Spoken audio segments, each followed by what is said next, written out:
says Phil Brodigan. Phil. Oh, no, it says my picture. It says Phil Brodigan. Phil.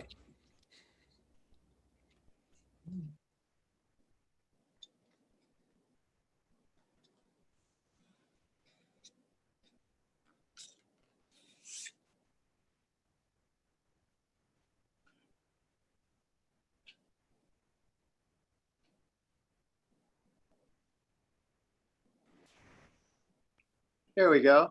Mr. Banco, how are you? Are you muted? Not now. Muted. Sorry about There that. we go. How are you?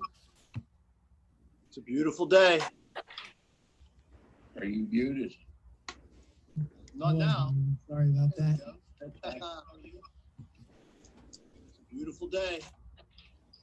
Are you muted? You said that already.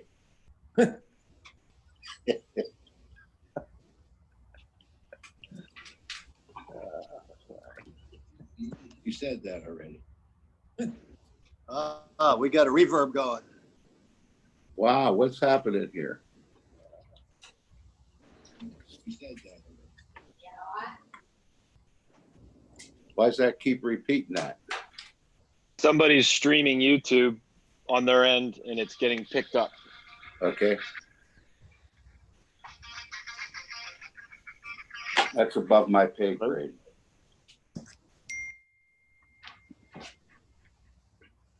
If it wasn't for YouTube, I'd have been retired 5 years ago.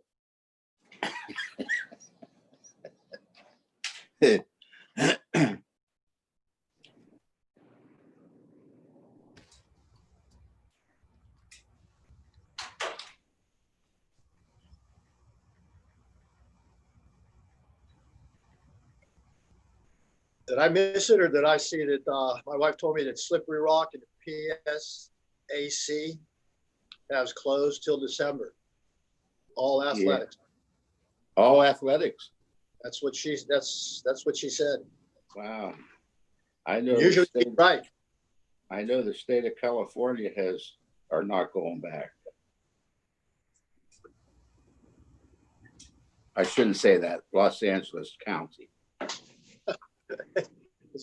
They got more people than Pennsylvania does. Yeah. One county.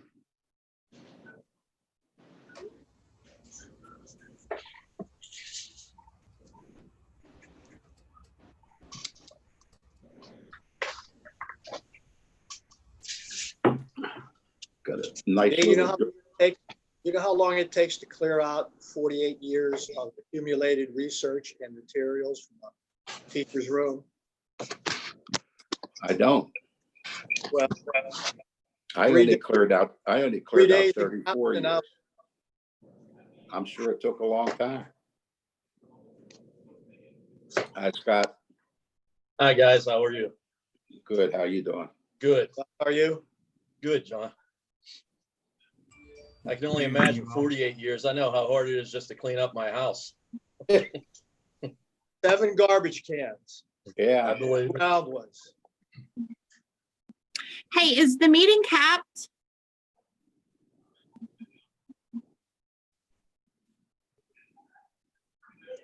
I think I heard somebody say there were like 100 people already, so I don't know if it's capped or not. I'm getting a bunch of messages that people cannot get in because we have it capped at 100. I don't know what that means, but I have about 4 people. Okay. Phil in my inbox. Brodigan would be able to say something to that. There's already 121 participants. It's supposed to cap at 100 for webinars, and we are streaming it on YouTube. However, It did cap out, and there are people who are now joining by YouTube. How do they participate? It's Can they view call only it? on it'd be view only on YouTube. You're just listening and watching. You can't. We couldn't figure that out in the last 24 hours, but we figured out how to get more people on. Okay.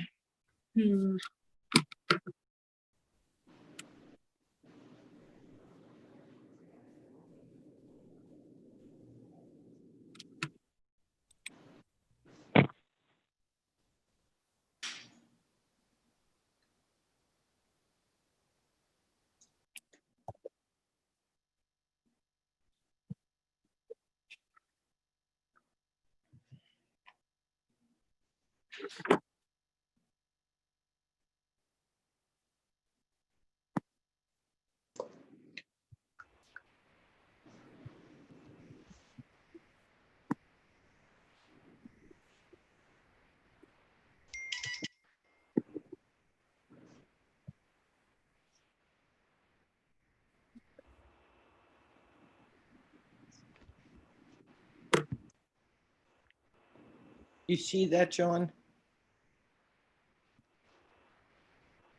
You see the chat? Me? Banco. But John's. John Banco. Yes, I'm sorry. Too many Johns on this list. Remember though, every house needs a good one.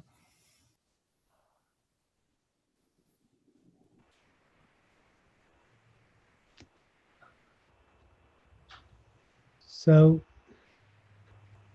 It went away. the link is on the link is actually on at the bottom of the screen where the link is for the, for this Zoom meeting.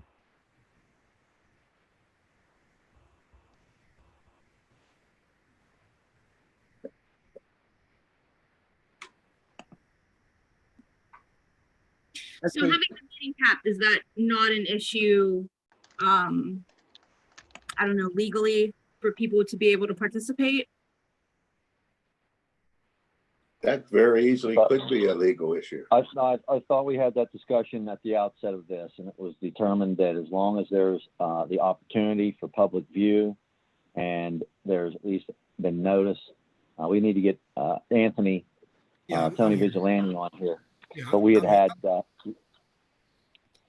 I think it's probably the best we're going to do with the time we have, but more importantly, this is a committee of the whole meeting. It's not where you're taking official action.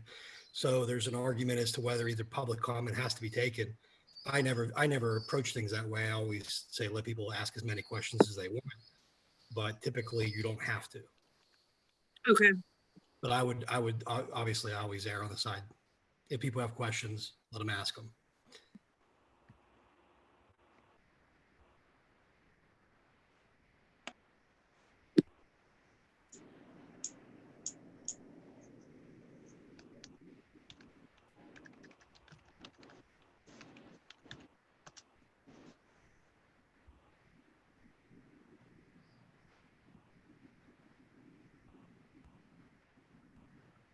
Should we wait a minute or two or jump on it?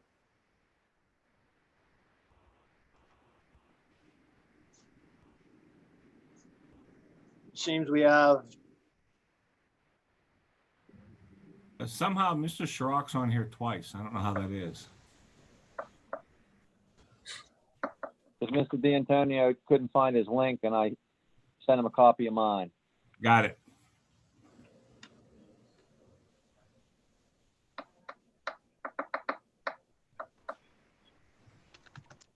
too hot for you outside, Mr. Sorch? No, my wife hollers at me when I'm sitting on the front porch. Leave into. They have that prerogative, sir. Yeah.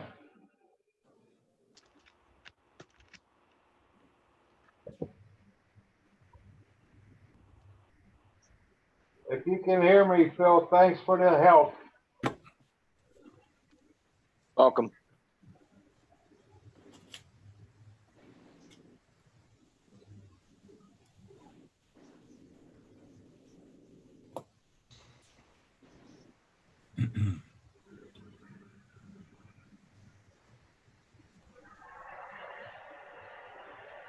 Have all the board members and the administration been able to get on?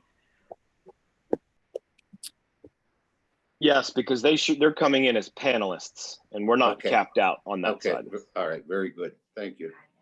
Someone just asked on the YouTube link if the comments on the live stream will be monitored. Are we able to do that? Yep, I can view that. Okay. There's 108 people watching on YouTube. So we have over 200 people at this meeting. There's gonna be more in a minute because I got about 5 more people to send this link to. We should have just did it live in the auditorium. Had everybody see.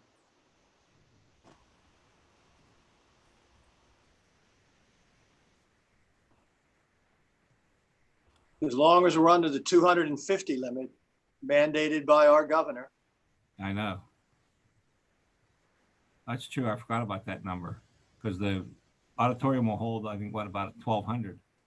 So we could have definitely social distanced, that for sure.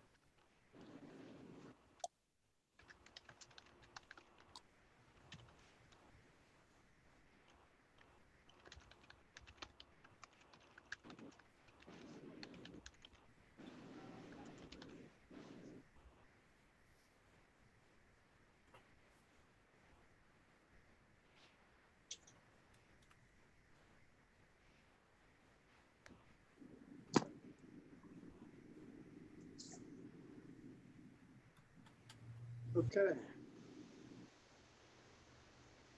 Who are we missing? Looks like Mr. Gout and Mr. Pallone.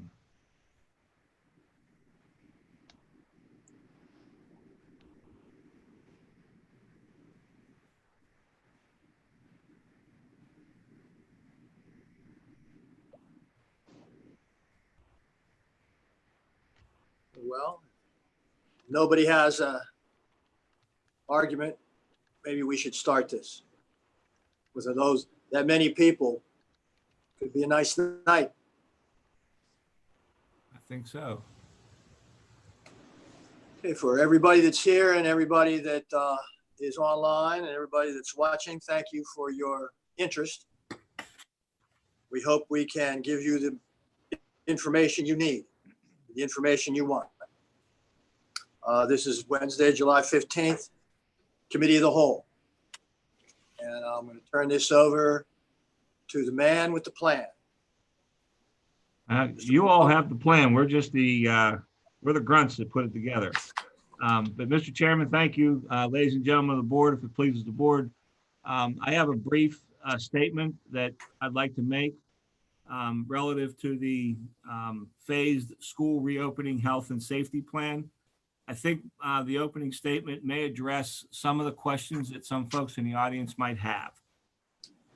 Just as a beginning, the state has determined that each school district must create a health and safety plan, which will serve as the local guidelines for all instructional and non-instructional school reopening activities for the 2020-2021 school year. The New Kensington-Arnold School District's health and safety plan has been developed and tailored to address the unique needs of the New Kensington-Arnold School District. The district plan is a collaborative effort between the district administration, district school nursing staff, and representatives of the teaching staff. All board members were invited to attend our Thursday morning group meetings. However, Mr. Cope was the only member who was able to attend, and we appreciated his attendance. He attended regularly and shared his thoughts with us as well. The district would like to thank first the administrative team, Mr. Banco, Mr. Nee, Mr. McVeigh, Mrs. Bitar, Mr. Timmons, Mr. Neeler, Mr. Kuchek, Mr. Rocky, Mrs. Pallone, Mr. Brunningham, the school nurses, Ray Thomas and Amanda Slezak, and the members of the teaching staff that volunteered were Mrs. Stuyvesant, Mrs. Pujol, Mr. Cope, the young Mr. Cope, Mr. Moore, Mrs. Thomas, Mrs. Ward, and of course, Mr. Cope, president of our board. These folks devoted countless hours to developing this plan and have attempted to address many of the local concerns to allow for a regular education within the district for the 2020-2021 school year. The plan that's been presented before you is the draft health and safety plan that's being presented this evening. It includes and considers the dynamic nature of the COVID-19 pandemic of 2020, input from the individuals mentioned above, and the district survey information that we collected from all the parents and guardians, and has incorporated sufficient flexibility for the New Kensington-Arnold School District to easily adapt to changing conditions and circumstances throughout the school year. The primary focus of the plan is on learning and certainly communication. To ensure that all stakeholders are fully informed and prepared for the local reopening of school facilities, including student transportation. After this evening's presentation, the health and safety plan will be finalized after considering comments received and will be presented again for official approval by the Board of School Directors. Once it has been approved by the board, we're required by the state mandate that the health and safety plan must be posted on the district website in full prior to us reopening schools, and must also be submitted to the Pennsylvania Department of Education for their records. The district's intent is to timely present a proposed plan for the board's review and to enable the board and public participants, student families, and staff to hear the New Kent-Arnold School District's plan firsthand prior to a final plan being presented for formal approval at the July 28th, 2020 Public School Board meeting. Throughout the process of developing the health and safety plan, it has been acknowledged that there is no perfect plan and that no matter what protocols are implemented, nothing can be completely eliminate the risk of transmission or exposure of the COVID-19 virus within the school population. However, the goal of the health and safety plan is to keep the risk of exposure or transmission as low as possible. Regardless of the COVID-19 virus, the New Kent-Arnold School District is required to safely continue school activities and deliver an education program to all students while operating within the state-established reopening guideline phases of red, yellow, and green. During the red phase, all schools and school-related activities will remain closed for in-person instruction, and all instruction must be provided via remote learning. Large groups will be prohibited. However, the school meal program will continue. During the yellow phase, schools may provide in-person instruction and remote learning for students. Large groups are prohibited again, and large groups are prohibited. However, the school meal program will be continued. During the green phase, which is what we're in right now, schools may provide in-person instruction after developing and implementing safety protocols for in-person instruction, including a remote learning for students who do not wish to attend brick and mortar schools. Face-to-face instruction at this time. Groups will be permitted as per state guidelines, and it was earlier mentioned, no more than 250 people with social distancing, and school meal programs will continue. Under all phases, the new Kensington-Arnold school plan includes an improved remote learning component. There will be no packets, and it will follow the regular daily curriculum for students participating in the new and improved remote learning program. It'll be far more improved and much better than what we used as a remote learning tool in the last 10 weeks of school last year. The proposed health and safety plan enables the district to transition very easily between the color phases developed by the state with limited interruption of learning for the students. And again, because we don't control the color phases that the governor puts us on, this plan will allow us to be flexible enough to deal with a color change, whether it goes to yellow or red. The plan that we're trying to prepare for will allow us to make that transition fairly easily. Additionally, the new Kensington-Arnold School District will be providing an improved full-time district cyber school program, which would be a standalone, independent, all-inclusive cyber-only program for any students that wish to enroll in a full cyber program. The key areas that we had to address in the health and safety plan are cleaning, sanitizing, disinfecting, and ventilation. Item 2 would be social distancing and other safety protocols. Number 3 is monitoring student and staff health. Number 4 is other considerations for students and staff. Number 5 is professional development. And number 6 is communications. As you know, Westmoreland County is currently in the green phase, allowing schools to return to school with some social distancing protocols in place.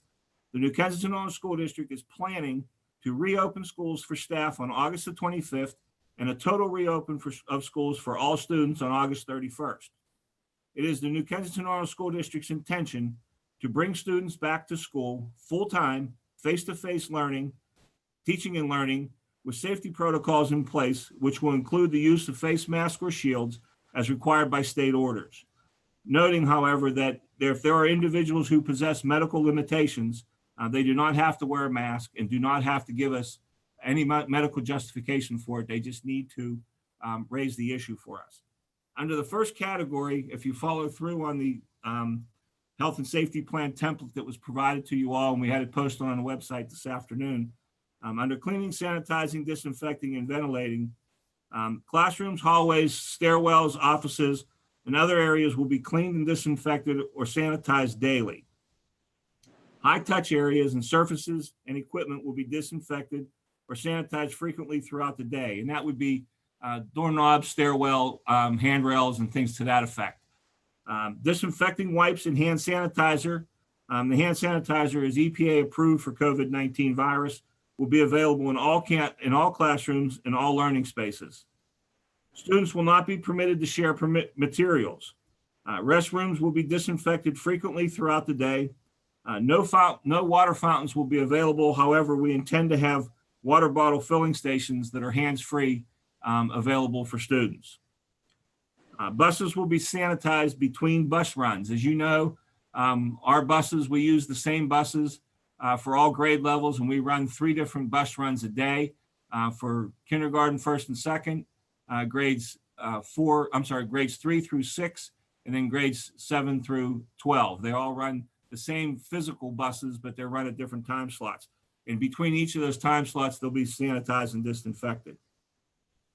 Every effort will be made to limit contact and maintain safe distancing on the buses.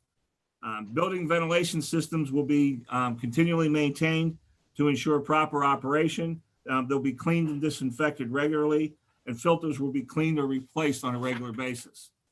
We will also make every effort to increase outdoor air circulation, which will certainly be somewhat of a change in our protocol for security, because we'll allow all of the windows to be open and all of the interior doors contained within the facilities to be open but locked.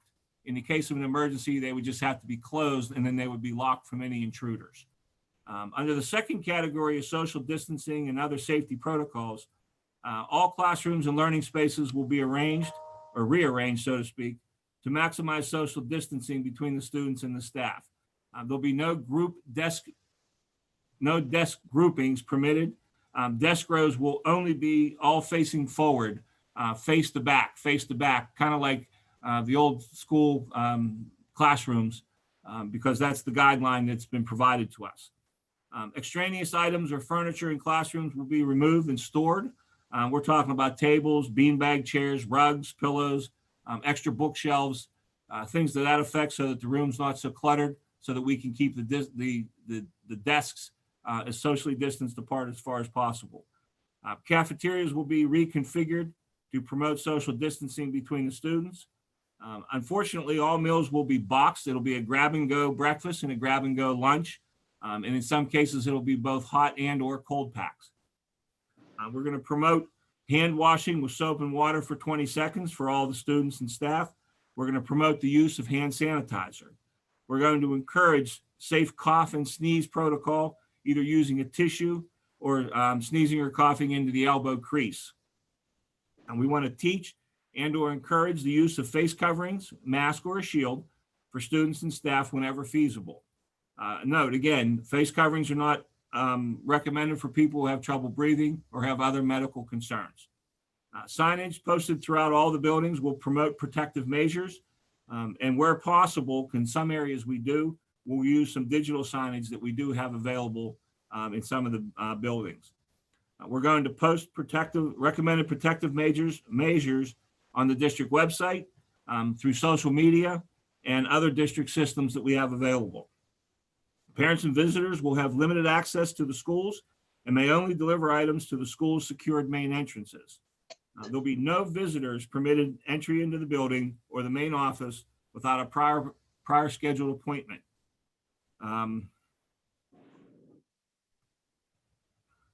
Visitors will be screened and must confirm that they have been symptom-free for the past 10 days and not recently exposed to anyone known to have COVID-19. Any permitted visitor will be required to wear a mask or a shield, again, notwithstanding the medical limitations. We're going to recommend avoid between the students of sharing food and drinks. We want to avoid sharing electronic devices in the elementary level, toys, books, and other learning aids. We want to encourage students to leave all non-school related items at home. We're going to recommend very strongly that students shouldn't bring anything that they don't necessarily need for education purposes with them to school. We're going to encourage, where are we at? All hallways and communal spaces will be controlled, and where possible, we'll stagger them for additional social distancing. Parents and guardians will be encouraged to provide personal transportation if possible, both to and from school, but bus transportation will be available to all students. Parents and guardians will be required to screen their children before leaving home or boarding a bus, which would merely be making sure they're not sick in any way, and we're going to ask that they take their students' temperatures. Students will be required to wear face coverings when they're on the school bus. Parents and guardians are required to monitor the wellness of their own children prior to sending them to school, which is good advice and a good practice. Social distancing will be followed to the extent possible. Under number 3, the monitoring of students and staff health. Students and staff temperatures will be checked daily upon arrival to the building, and they'll be checked over for other signs and symptoms of COVID-19. Parents and guardians will be provided with guidelines for home or self-screening and reporting procedures. School building administrators and the nurses will identify an isolation room or an isolation area in each building. Parents and guardians or emergency contact folks will be contacted to transport any sick children or any sick students so that they can be taken home promptly. We'll notify the local health officials, staff, and families as appropriate of any exposure or confirmed cases while we make every effort to maintain confidentiality of those records. Families will be notified while maintaining confidentiality if there is any exposure as a result of a confirmed COVID-19 case. Any changes will be communicated to all of the stakeholders via the district website, the all-call system, the Skyward message system, social media, and any other avenues that we have available. Under the 4th category of other considerations for students and staff, we will establish and maintain a communication network with the student families, local authorities, and the state authorities.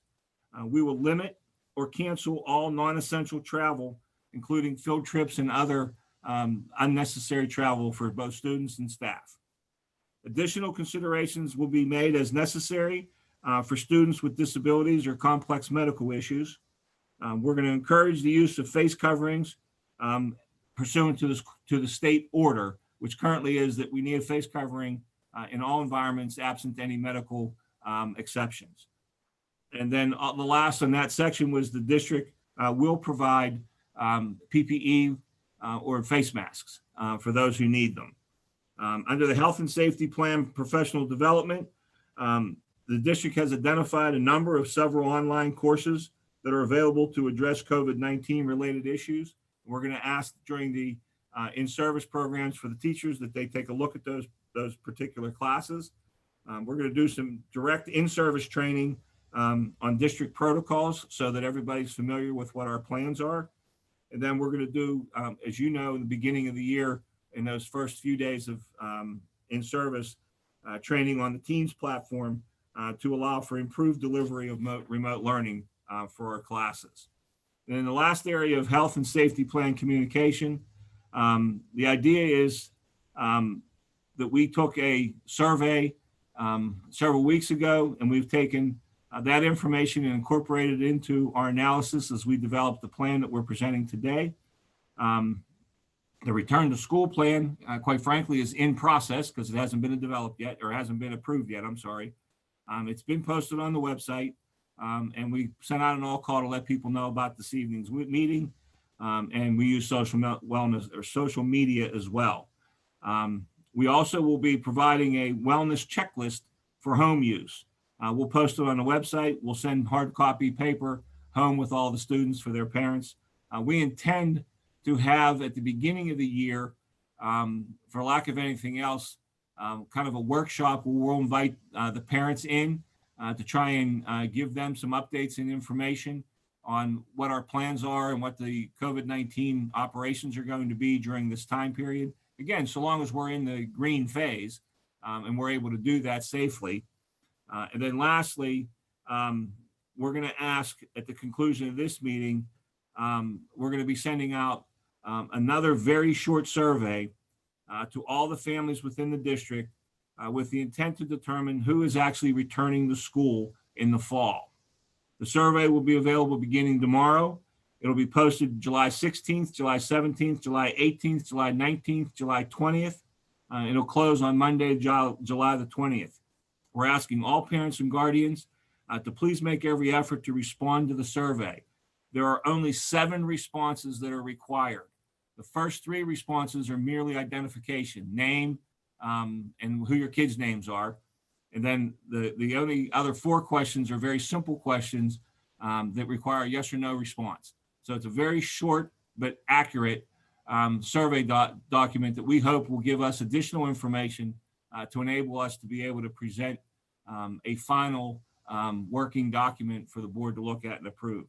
And again, with the chairperson's permission, I'm recommending that this time that when we do open the discussion to the floor, that certainly the board go first and enjoy whatever questions that you have, we'll try to answer.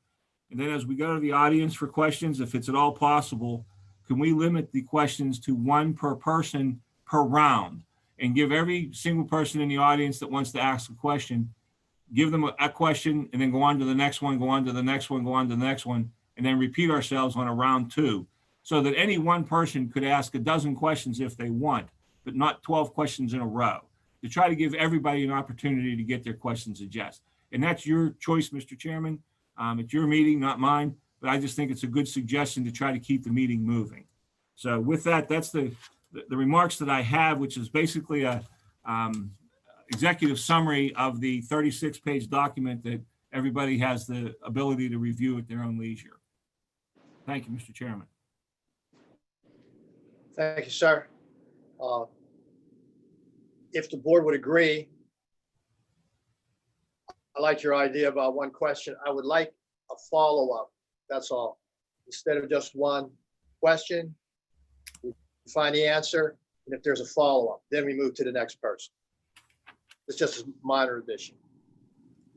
Great idea, sir.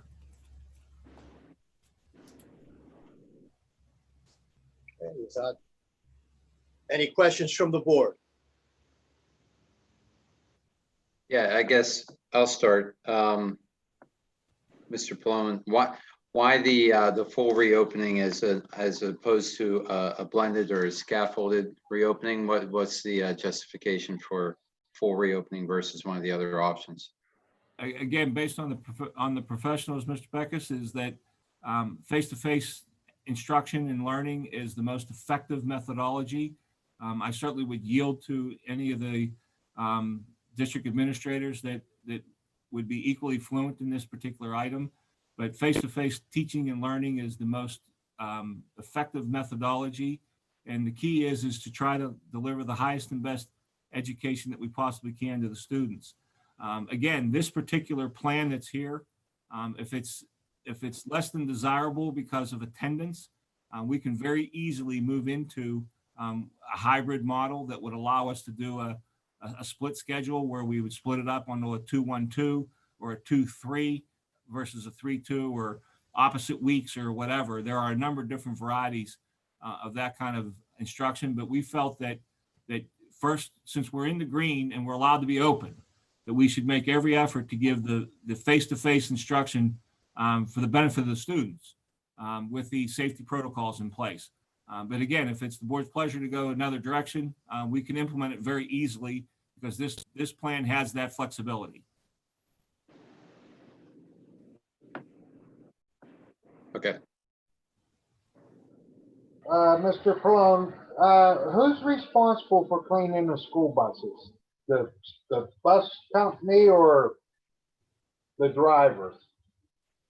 Well, the drivers are employees of the bus company, Mr. Zorch. We do not employ we contract with the bus company and they provide the bus unit as well as the drivers. At this time, we haven't had an opportunity to meet with the bus provider yet to determine who's going to take on that responsibility. But I'm going to make a willingness leap of faith, if you will, that's going to be on the bus company to take care of sanitizing their buses. Okay, because that's a big issue right now. Every day it's in the paper about the school buses. Right. We're Okay. keenly aware of that.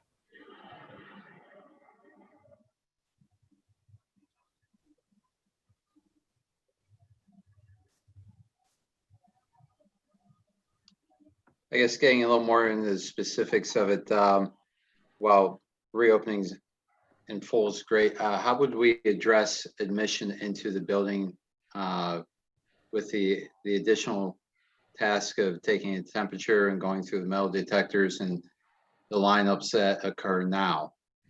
As you know, I'm sorry, as you know, Mr. Beckus, the devil's always in the detail. And our plan is to kind of stage the buses so that we don't get, 6 or 7 buses showing up at the same time. We're hoping that we can limit the bus arrivals, and if necessary, the students may have to stay on the bus for a few minutes. But as the students come off of the buses, we have the handheld heat detecting thermometers. When you hold up to the forehead, you don't necessarily have to, they take about 2 seconds. So we want to take every temperature before the student goes into the building as they get off the bus. And if there's an increased temperature, then that's what the isolation room or the isolation area would be. We would send that student into the isolation area, and then the nurse would then would intervene to see whether or not that student has a problem or not. But we would do that as the buses are staged coming in. For example, the high schools, probably the biggest issue, there's 19 buses that come to the high school. Certainly can't have 19 buses show up all at the same time. So we're hopeful that we're going to be able to establish a protocol with the bus company that 3 or 4 buses at a time will show up, and we'll be able to do the temperatures as the students exit the bus before they even walk into the building. Is it possible, I know the regulations are different, is it possible to have 2 entrances? That's one of the discussions we actually had today, sir. We're going to consider that as an option. It kind of changes our security protocol, but it may be necessary during this time because there'll be most likely an increased number of students being driven to work or driven to school by their parents or even driving on their own. So we may have to do that. And again, this plan has enough flexibility to allow us to do that. So that's something that we're working on right now as to whether or not it's practical or not to be able to do that. One of the issues is the number of metal detectors that we currently own. The high school has more units than the other buildings. So if we have to look at, the ability to be able to manage 2 different entries. The high school, we think we can do it pretty conveniently, but the other buildings might be a little more difficult. But we're gonna look at that more thoroughly because we have the same concern that you do, that there's going to be a backup of students trying to get into the building, and we don't want to see that happen. We actually had that discussion this morning. We meet every morning at 10 o'clock and work on this plan. This is something that's been done over the last several weeks. It's been a pretty big project.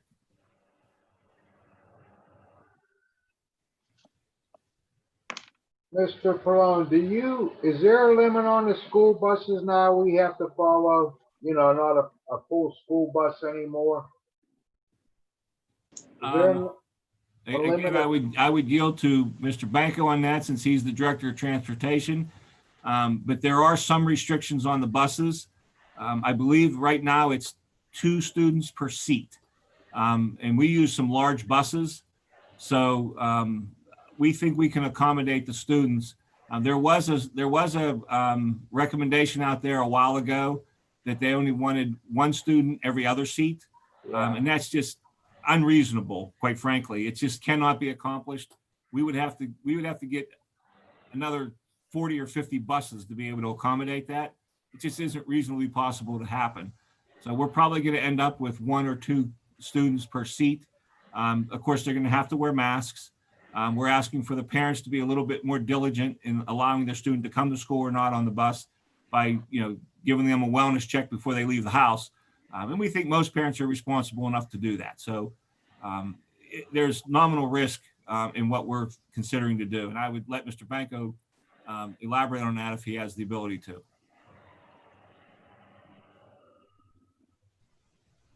John. Yeah, I'm trying to keep up with the questions because they're coming fast and furious on the YouTube. At this point, we're going to have to see what the, what the state guidelines are.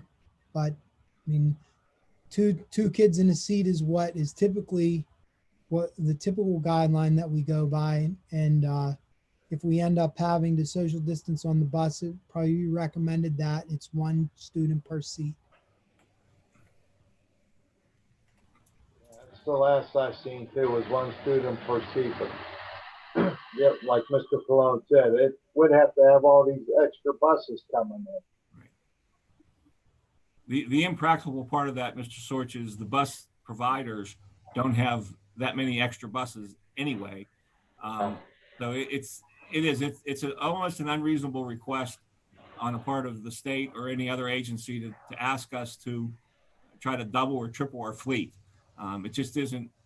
In fact, it's impossible. It just can't happen. Not when you have 500 school districts in the state. There just aren't that many buses available. Have I you mean, if it's considered- not possible and it's not safe, then what do we do? Do we just? Then if it's determined that it's not possible and it's not safe, the key element here is not safe. Anything's possible, I guess. But the safety issue is our number one concern relative to contact between students. If that happens, then we have to go into the modified plan, which would be a split schedule, so that we would have less students on each transportation unit, so that we'd be able to operate with one student per seat, and be able to come in. We'd have to do some kind of a modified schedule with, Mondays and Tuesdays, Group A. Wednesdays would be an all remote, and then Thursdays and Fridays would be Group B, or some other format of that, which could be, Group A on Monday and Tuesday, Group B Wednesday, Thursday, Friday. The following week, Group A would be Monday, Tuesday, Wednesday, and then Group B would be Thursday, Friday. Every district's, been addressing the modified schedule differently. Some districts are going with a 2-week cycle. The Group A comes 2 weeks because that's the 14-day quarantine period. So you catch 2 weekends and 2 5-day school days.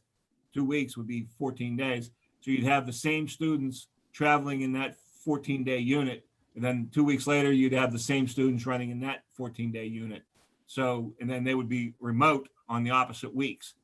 Again, we haven't delved into that option. We just know that we're prepared to go that option if we have to.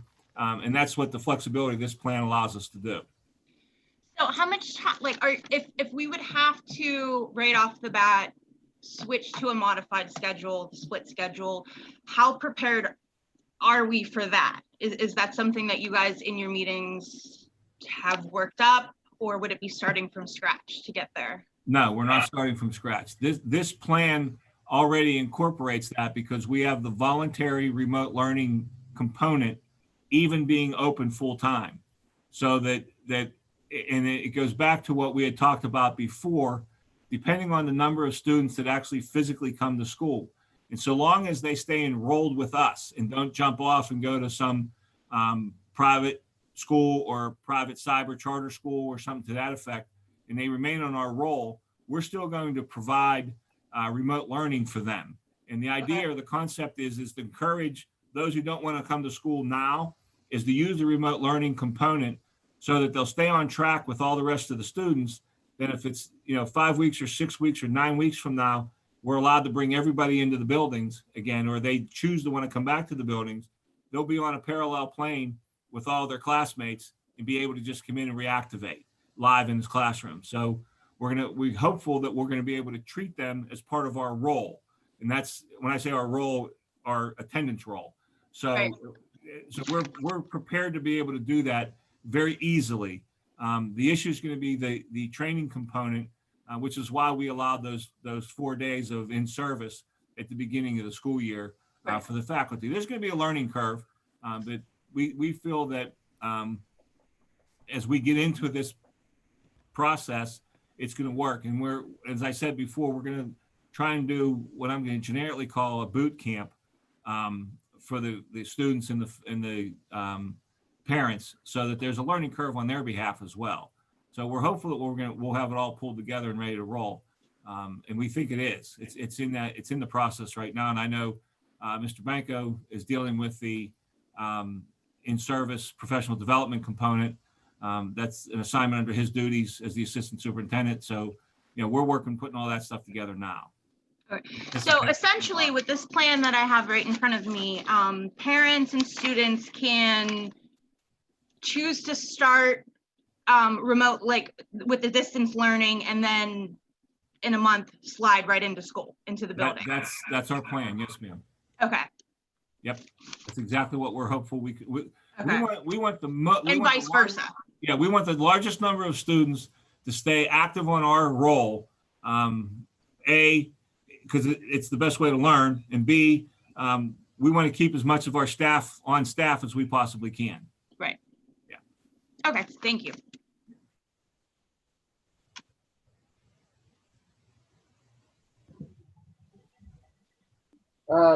Mr. Vigilante, you on there? Yeah, I'm here.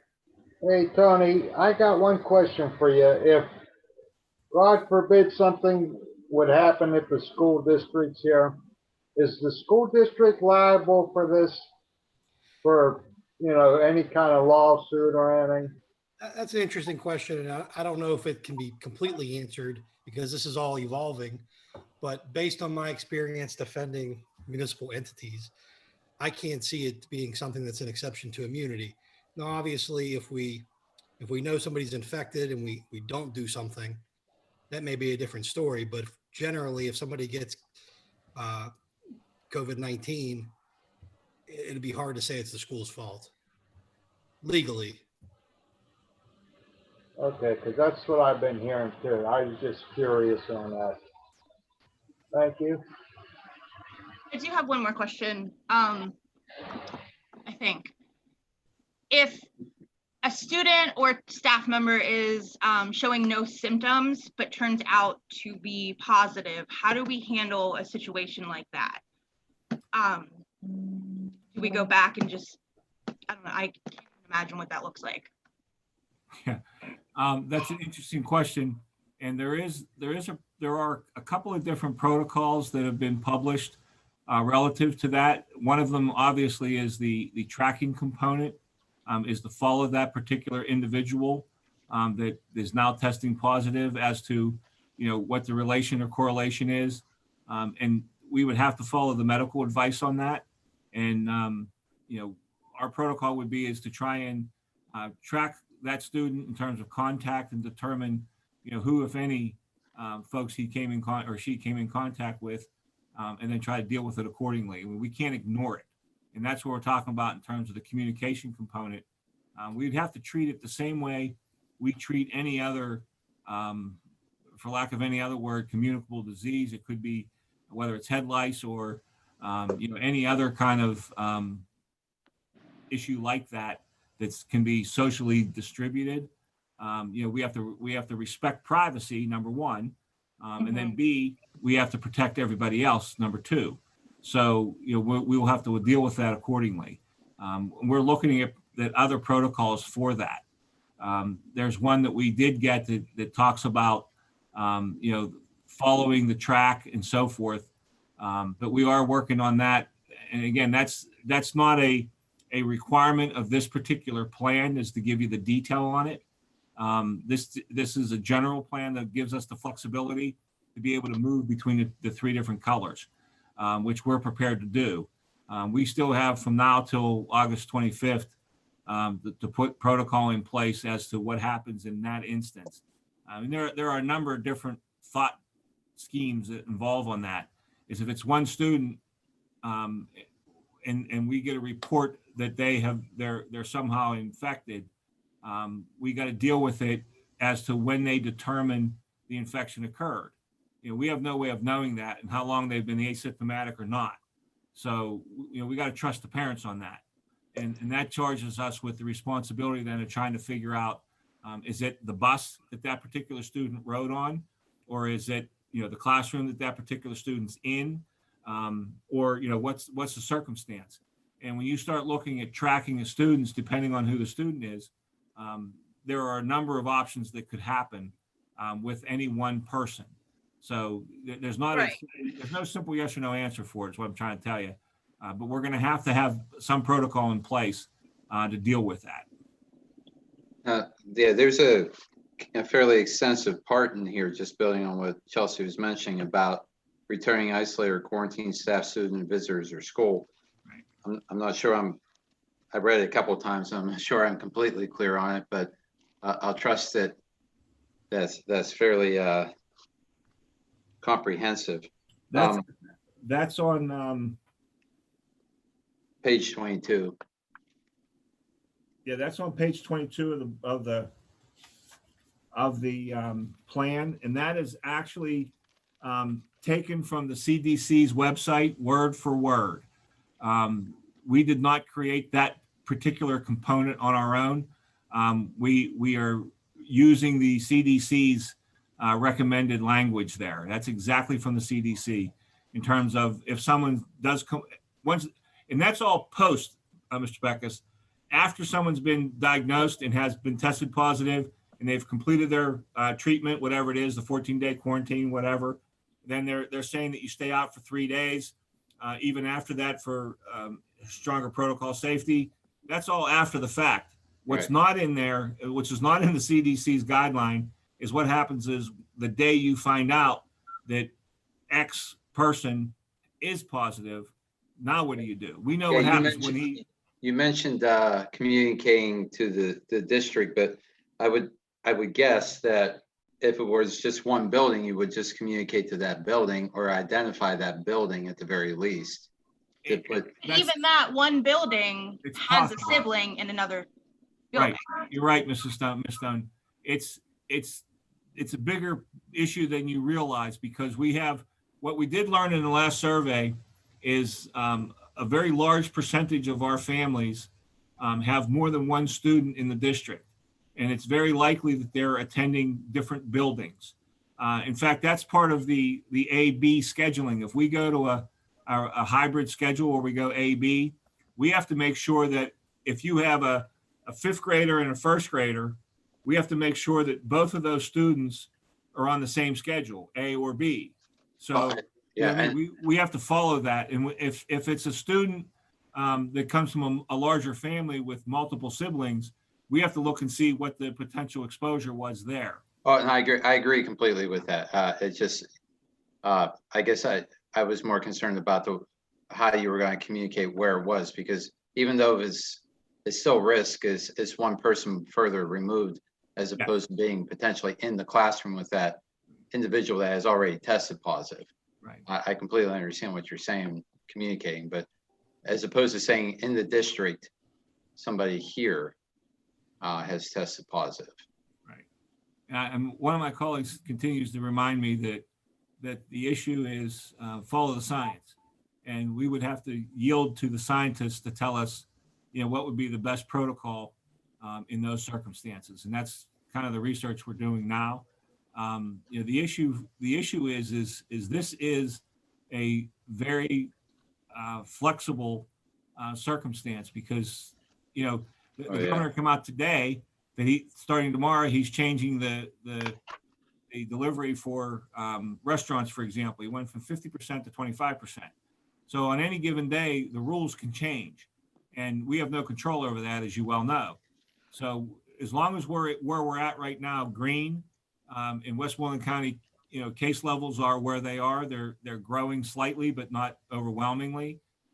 Again, we're going to yield to the scientists to allow us to give us the advice as to what direction we should be heading. But if something happens locally, what would you consider a spike locally, as opposed to, you mentioned that's mentioned in the plan, as opposed to a spike in the county, or a spike in, were you talking 15 cases in Kensington-Arnold, or talking Westmoreland County, or, I was just kind of trying to. Interesting you brought that up, because we've talked about that a number of times in our meetings as to when do we determine that we have a local pandemic. Is it 1, is it 5, or is it 15? And quite frankly, sir, we have not established that benchmark yet. But that's something that we continue to look at, and we show concern for it. And again, we're gonna yield to the scientists, the medical community, for some guidance on that. So that's where we're at with that. Okay, one question that keeps coming up all over the place is enforcing face shields or masks. I mean, it's popped up like 8 times. Everybody seems to be concerned about students taking advantage of the situation, I guess is the best way of saying it. What our protocol we've discussed already, and when Mr. Vigilante's back in town, I'll sit down with him on it, is what we're going to do is we're going to have because we're not allowed to ask what your medical problem is and why you can't wear a mask. But what we're going to do is develop a waiver form that when a student says, I don't want to wear a mask because I have some medical problem, whatever that might be, we're going to ask that the parent sign off on a waiver that tells us that in fact he or she does have some issue. We don't care what it is, but a parent authorization that says that, and then any staff member, any adult that says they can't wear a mask, they've got to sign the same waiver, so that when somebody says, so-and-so doesn't have a mask on, why? I can say, well, I have on file that Mr. Beck has signed the waiver that he has a condition that doesn't cause him to have to wear a mask. The state has already established that guideline. That's not our guideline. We didn't make that guideline. We're just following the rule that's been given to us, that if somebody tells us they can't wear a mask, we have to honor that. We can't say why, and we can't say, I don't care, you got to wear it. So we're gonna kind of dodge that bullet and at least make the parent and or the adult sign off on it that says, I'm doing this and I know I'm doing it. It's just not something I'm doing willy-nilly today. And of course, building on that, a kid is going to come in and tell you that day. And are you going to allow him not wear that mask that day until you get the authorization? And again, you're asking a question I don't have an answer to because it hasn't happened yet. But I'm going to suppose that if someone does that today, we're going to have to let them and say, but you can't do it tomorrow if you don't bring this form back signed by your mom or dad. At that point, our hands are a little bit tied, and I'm certainly not going to get into a disciplinary problem over wearing a mask or not, if the claim is a legitimate claim. And so long as that parent will sign off on it, then okay, tomorrow he doesn't have to wear the mask either. But if he comes back in tomorrow without the form, he's putting the mask on.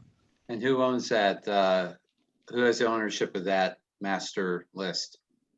It'll be, obviously we'll house a master list in central office, and each building will have one so that the principal is able to determine, what student in his or her building has signed off on the waiver, or what staff members have as well. And that'll be distributed daily. I would assume it would need to be go out daily. As it updates, we'd have to distribute. Yeah. Yes. Yep. Let's hope it doesn't update daily. That's something. Oh, I'm sure it will, but it is what it is. I just want to make sure there's a protocol in place for it. That's all.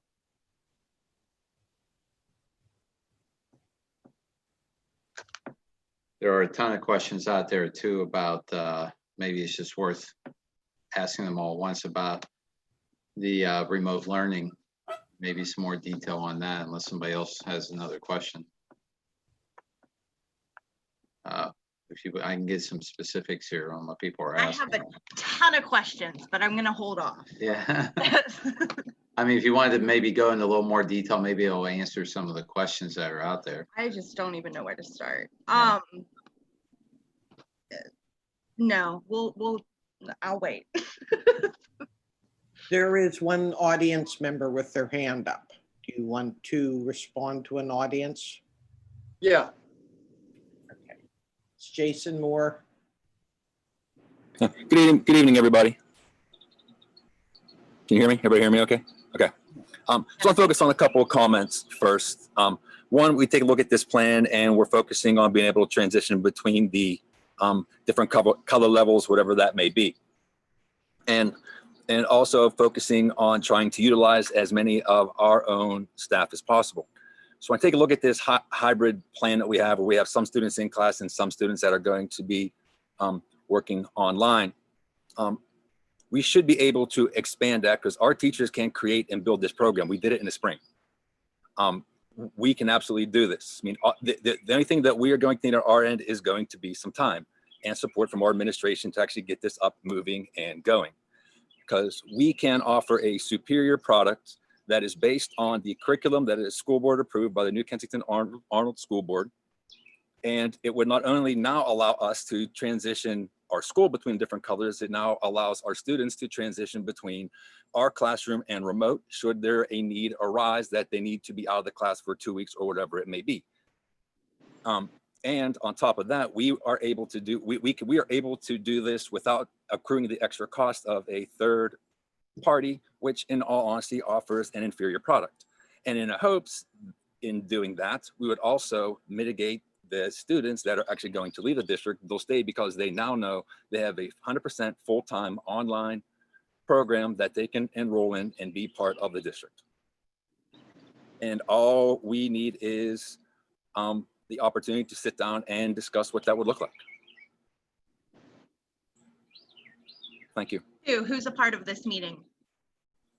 I would encourage any of the school board directors, any administration, and want to sit in and discuss this. Okay. Because I believe that like our goal is to keep as many kids enrolled in our district as possible. And I think offerness, you know, even after looking at some of the comments both on this chat and YouTube, there's a lot of people that want an option that gives them a lot of flexibility depending on what's going on. And I think that I know that our teachers can do this and we can build this into it.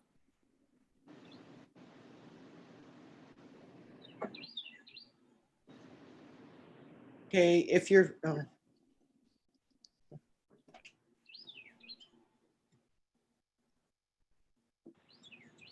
You muted yourself, Audrey. sorry. Antonio's talking too. We can't hear him.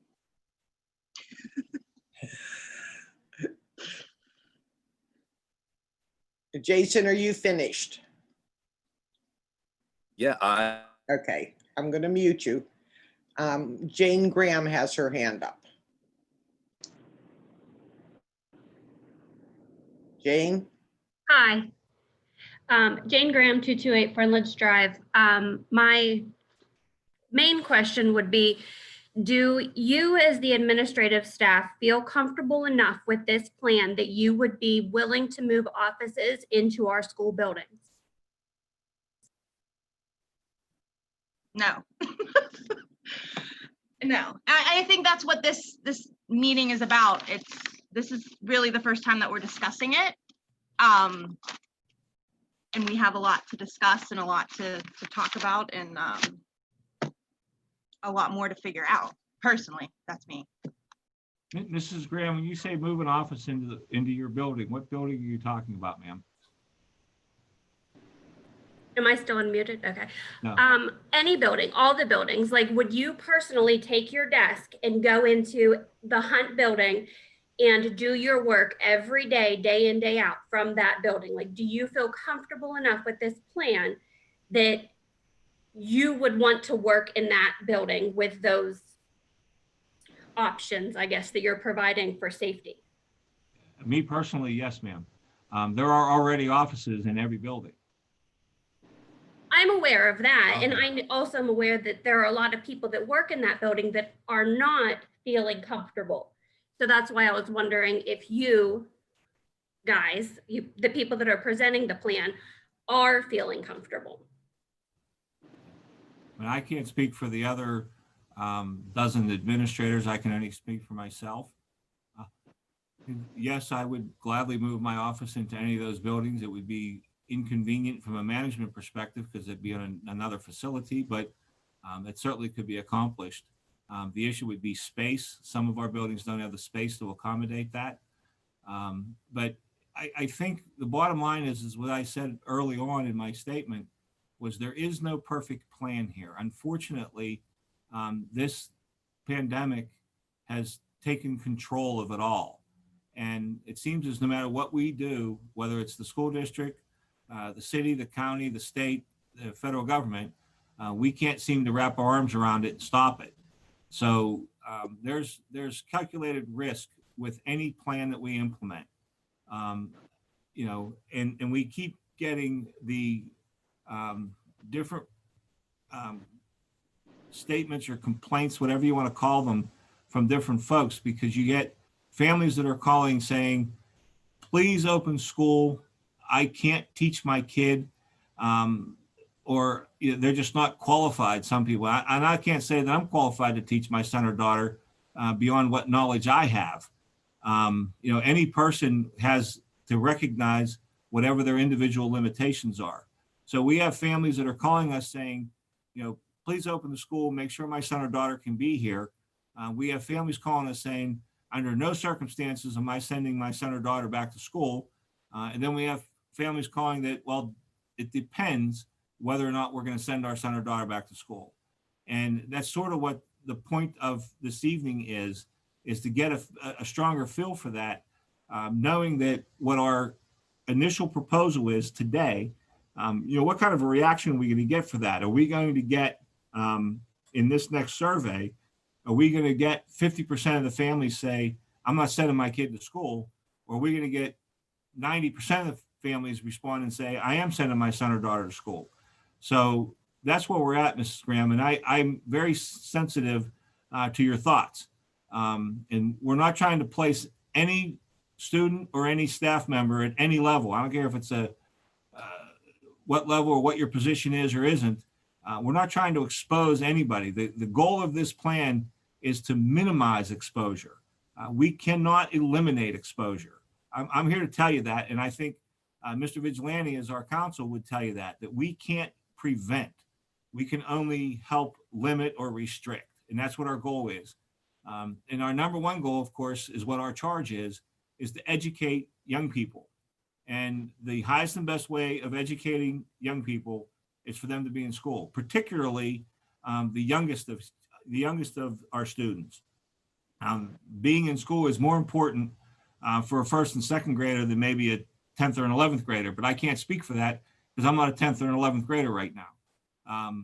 But that's what we have to deal with. We have a balancing test that we have to do, and that is to try and make the largest number of people in the best way possible satisfied. And you know how it is in any decision that's made at any level. You can't make all of the people happy all of the time. You will only make some of the people happy some of the time. And I don't mean to use a phrase that just sounds like I'm dodging a bullet, because I'm not. I'm sensitive to what you're saying. But being that we're in the green phase and other districts are doing exactly what we're doing. In fact, I have a list of districts that have already announced that they're going the same method that we are. There are other districts that are going with the AB method. There are other districts that are going completely remote for the first 9-week period. So I can't tell you that any one of the three models is the best model. There are just 3 different models, and we have to pick one of them. And we're here to tell you as an administrative team, and I will speak for the administrative team on this. As an administrative team, we will do whatever we are directed to do. We were charged with the responsibility of creating a plan for consideration, and that's what we did. But if there is a strong feeling one way or the other for some other plan, trust me, we will implement it accordingly. And we do have the flexibility in this plan to go either direction. So we're prepared to go any way we have to go to meet the needs of the district. I think that there are just so many specifics missing from the plan to reassure a parent. We have no idea what class sizes will be. We have no idea what the shared lockers will be. Will the kids be moving throughout the classrooms, or the building rather, from classroom to classroom? None of that is in the plan. It just says every effort will be made. What is the effort? That this plan does not require that level of detail. That's not what the intent of this plan is. But the parents require that level of detail. Right, but what we have to deliver to the state as soon as possible is a plan that shows how we're going to open. So does that come later? That's something that we get? Absolutely. Most certainly. We have to do the same thing. We have to answer the same questions you are. We already know based on some of our guidelines, a lot of the answers to your questions. We know that we have collective bargaining restrictions on class size. We already know that. And we need to comply with that. We already know that. That's a question that's automatically answered. We have other issues as well, in terms of we don't know at this point, Mrs. Graham, how many students are even coming to school. I tell you that I listen to these talk shows and talk radio and whatever, and you start watching on television and you start listening to radio, and you'll find that some of these private cyber charter schools are advertising, don't send your son or daughter back to school, bring them to us.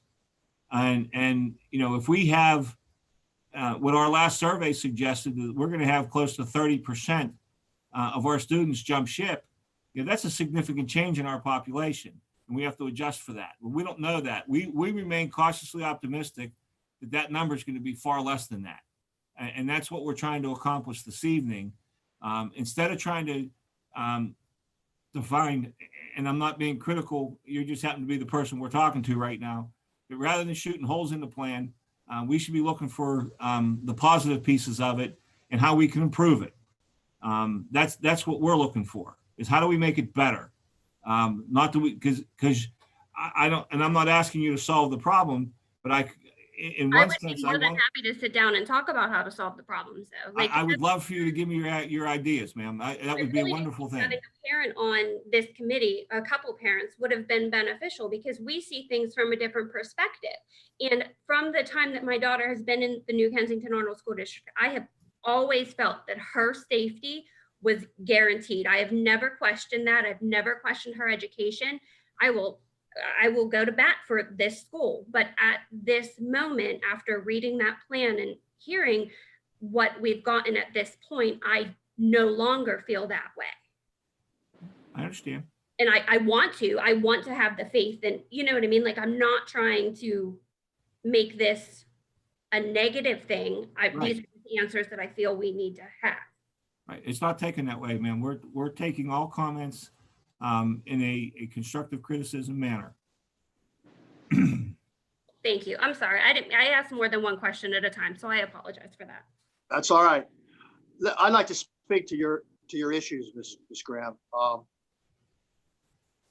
Mr. Pallone is showing us the skeleton of a plan that we have put together. There's a lot of meat and flesh to come with that skeleton. A lot of details. Mr. Pallone talks about the devil's in the details. The questions you ask are very valid and need to be answered. That's why we're having this meeting. That's why we advertise so strongly to the community to give us input. I don't think anybody can feel safe going back to school. Personally, that's my opinion. I didn't feel safe. I retired. They could not make me feel safe. And in answer to, in part of your question, why weren't parents involved? Interesting point. I had not thought about that, and you guys are big time stakeholders. Maybe we should have had a couple of parents from each and every school to help us along with these details, to help us out, fill in the gaps and stuff. I want to thank you for all your questions.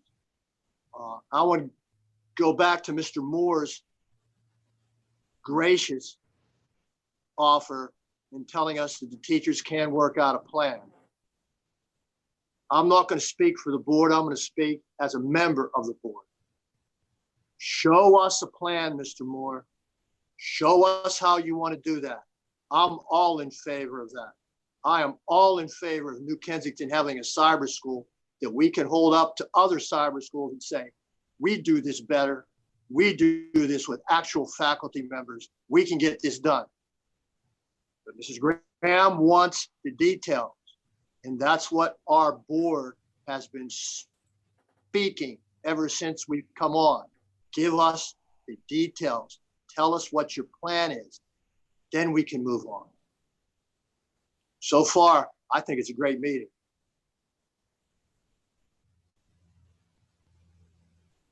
Okay. Nevaeh has her hand up. Hi, so my name is Lacey Penland. We are new to your district. My daughter did attend Blessed Sacrament before, and unfortunately, our school was forced to close because of the pandemic. I do understand when you guys are saying that it is essential for these kids to be in school, that they're learning, that's the importance. However, I don't feel that you are putting their health and their safety #1 priority. We came from a school with one 7th grade class that had 9 students in it. I don't know what to expect as far as classroom sizes go and number of classes. There are parents that send their children to school now with the common cold and flu. Parents lie, unfortunately. So I don't feel that parents are going to tell the truth or be trusted and send the kids when they are in fact sick. And kids that don't have to wear the masks, my daughter is a severe asthmatic, but I would not feel comfortable without her having that mask on, although she wouldn't be able to do an 8-hour day with that mask. So there are positive cases. I work in the medical field. There are definitely people that are testing positive now that are not symptomatic. This is just going green. Yes, we want green, but this is going to cause mad chaos. And I do think that this board needs to reevaluate and possibly honor the online, at least for the first 9 weeks until we see where everything's going.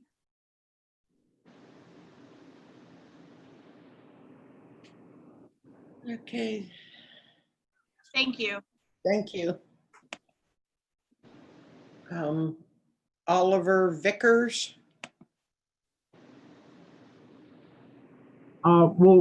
First of all, I just want to commend all of you on the hard work that you're doing. I know you're not going to be able to make everybody happy, and I don't have any kind of crazy question other than my son's going to school. If that's an option, he's going to be there. My question is are you guys going about some way to know who is coming? Like, am I just, dropping him off at school and he's going to be prepared for, or, you know what I mean? Like registering or signing up or right. Like, do we have to let you guys, like, are people letting you know in advance that we're sending our child to school, or are we just sending them in? That was part of my comment when we started, sir. I'm sorry, I was late. Okay, it's okay. Thank you for calling though. Yes, we're doing, it will go out tomorrow. First thing tomorrow, it'll be up for, I believe, 5 days. We're asking families to identify, there's a survey going out. It has 7 responses required. The first 3 are identification. The next 4 are very simple questions. Is your son or daughter, or are your children coming to school or not? It's very simple yes or no questions. Do they need to ride the bus or not? Things to that effect. It's very simple, so that we have an idea to look at census as to how many students we're actually going to have. And then we're going to assume that if you don't respond, that you're coming to school. That's part of the survey, that a failure to response, which under normal circumstances is not acquiescence, but in this case it will be. We'll assume that if you don't respond, your son or daughter's coming to school. And I'm going to assume, because what you just said, your son or daughter is not a new student, so he or she's already registered. Okay. We do not do mid life registration. Some districts do. They make you re-register every year as to whether you're coming or not, and they update all their forms and their records and things to that effect. We do not. We don't have a past practice of doing that, but we are trying to determine who's coming to school and who isn't. That's a very important piece of this puzzle.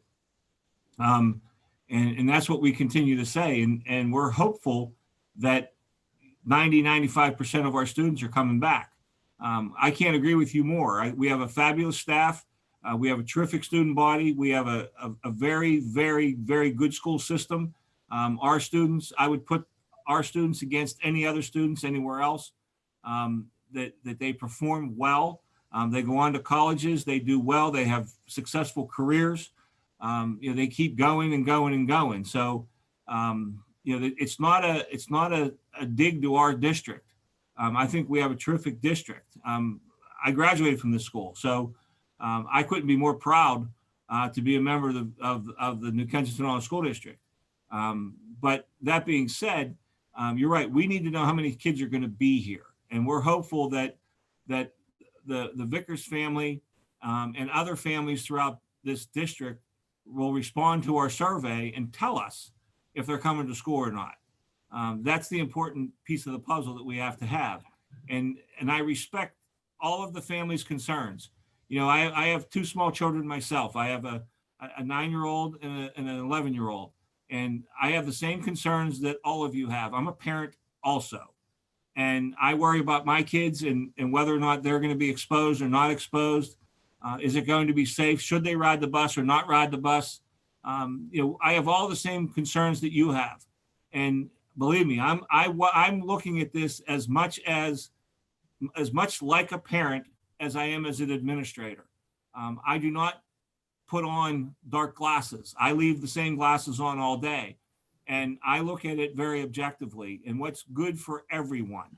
And that's what I keep trying to say is we're trying to balance. And I respect you acknowledging that what we're doing is hard work, because it is. And we're trying to deliver a product that satisfies, I guess, more people than not. And that's a precarious position to be in. Right. But that's where we're at. And we're just trying to do something that benefits the students. And I tell you in good conscience, I'll gladly move my office into the Hunt building. With all due respect, I'll put it in the hall if you want me to. But that's not my issue for me, because I'm over the hump. I'm over the hill already. So, but I think about it as kids and what's good for the kids.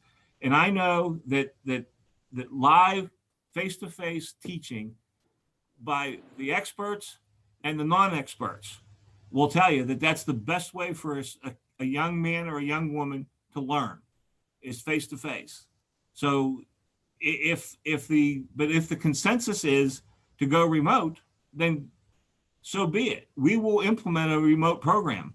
I can't emphasize to you enough that what we have on the table is so flexible that it can go any direction.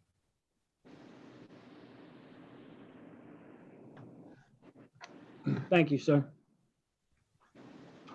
Okay. The next one with their hand up is Carol Braden. Good evening, ladies and gentlemen. I have a question. This is for John Cope and for John Pallone. I understand about the remote learning. I also wanted to state my sister-in-law is a teacher in the Butler School District. And I know we are a financially strapped district here. They formed their own cyber school up there so they would not lose their school money for taxes.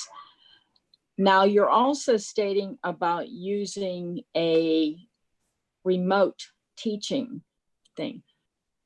When you're saying remote, are we talking through the computer? Are you going to feasibly put cameras in the room that if a teacher is teaching, she can also be teaching to someone who doesn't feel safe to go or is ill, so they do not miss learning anything. So it's like a one-on-one for both of them at the same time. And if a child doesn't have a computer at home, what happens then? And they're unsafe to go to school. Is the school district going to supply something for them? Can they get grants from Apple or HP for these children? I'm going to try to do this if I can. I think if I hit shared screen, is this coming up on the screen at all? No. How do I get that on there, Phil? They may have to give you permission, John. Okay. We gave him, sorry, Terry. You have the permission. So at the bottom, you got to click share screen, and then you have to choose what you need to share. When you click share screen, it opens up, and then choose what you want to share. Okay, how do I hit share then? Yes. No, There we go. There you go. That's not what how do I get my document in that? Bring it up on your screen. Yeah, you showed up the whole desktop. You showed the whole desktop. So what you're. Okay, is that it right there? Yes. You seeing that now? Yes. Options graphic. Yeah, it says NKA. There's a school building and a Valley Viking computer. Yep. Yes. Okay, I'm a little bit of a visual. I like to see things in front of me, and I think in response to your question, Ms. Braden, is if you look on the left of that photo, it says a school building. It shows a school building. Yes. It says district opening during green phase, face to face with health and safety plan, and then a voluntary remote learning, not packets. All material will follow regular classroom curriculum. What that is that's the remote learning program. And what that will be is the particular classroom teachers will develop their own lessons. It'll be for lack of anything else, it'll be an electronic lesson plan. And it should include, because we're using the Teams platform, and the Teams platform will enable each classroom instructor to be able to provide snippets, if you will, for their particular class to be able to use remote and live, however they're doing it. And that's what that is. Now, if you see on the far right, there's a little computer with a Valley Viking hat on it. That is actually not unlike what you're referencing for your sister up in Butler, at South Butler.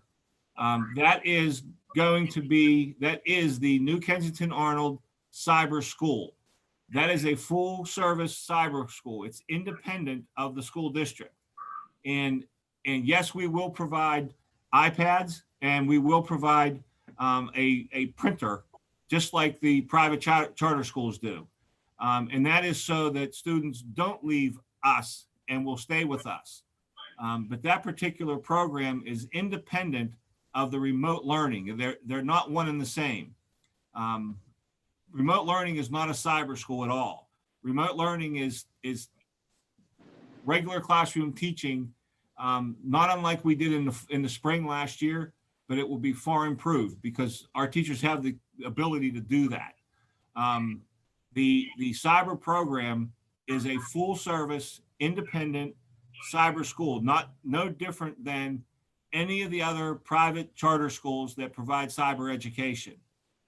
It's the same thing. And quite frankly, for us as a district, it's an economic decision because it's cheaper than students going to any of the private cyber charter schools that are out there.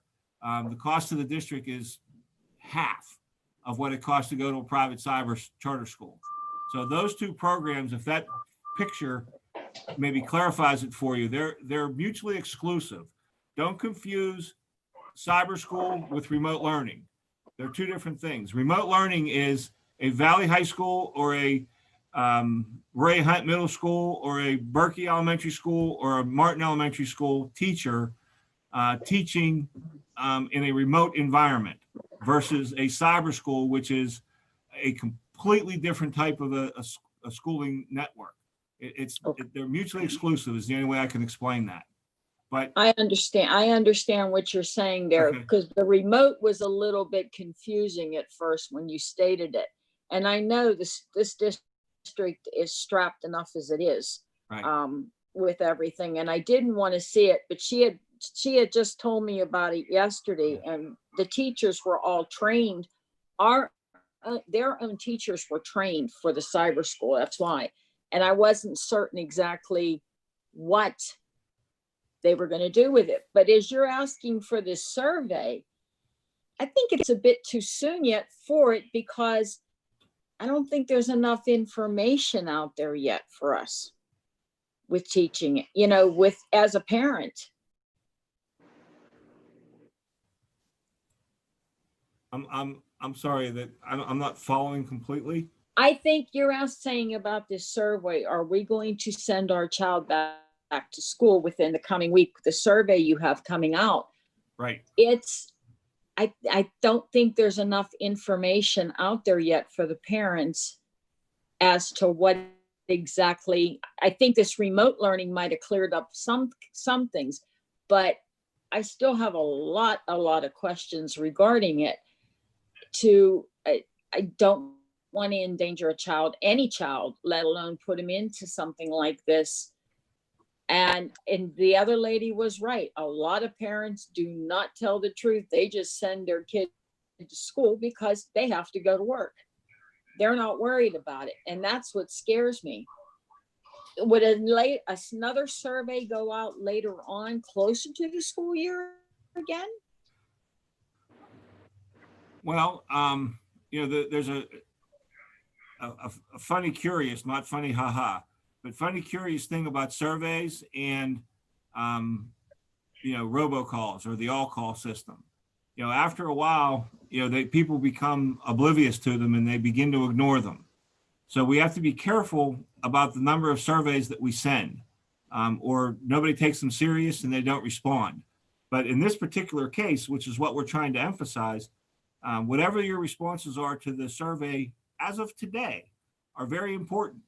And we need to know that, because in using you as the example, and I'm not meaning to focus on you like that, but you know, if you have reservations, we need to know that now, so that we can maybe adjust between now and the end of August, so that we're in a position to where we can accommodate the Braden family, as well as the Vickers family, as well as the Graham family, you know, and everybody else. And I'm not trying to single you out as families. I apologize, but you guys had the wherewithal to call and check in, and I appreciate that. But we have to try to get into a position to where we can definitely try to accommodate you. That's what we're trying to do, is we want to accommodate as many people as we can.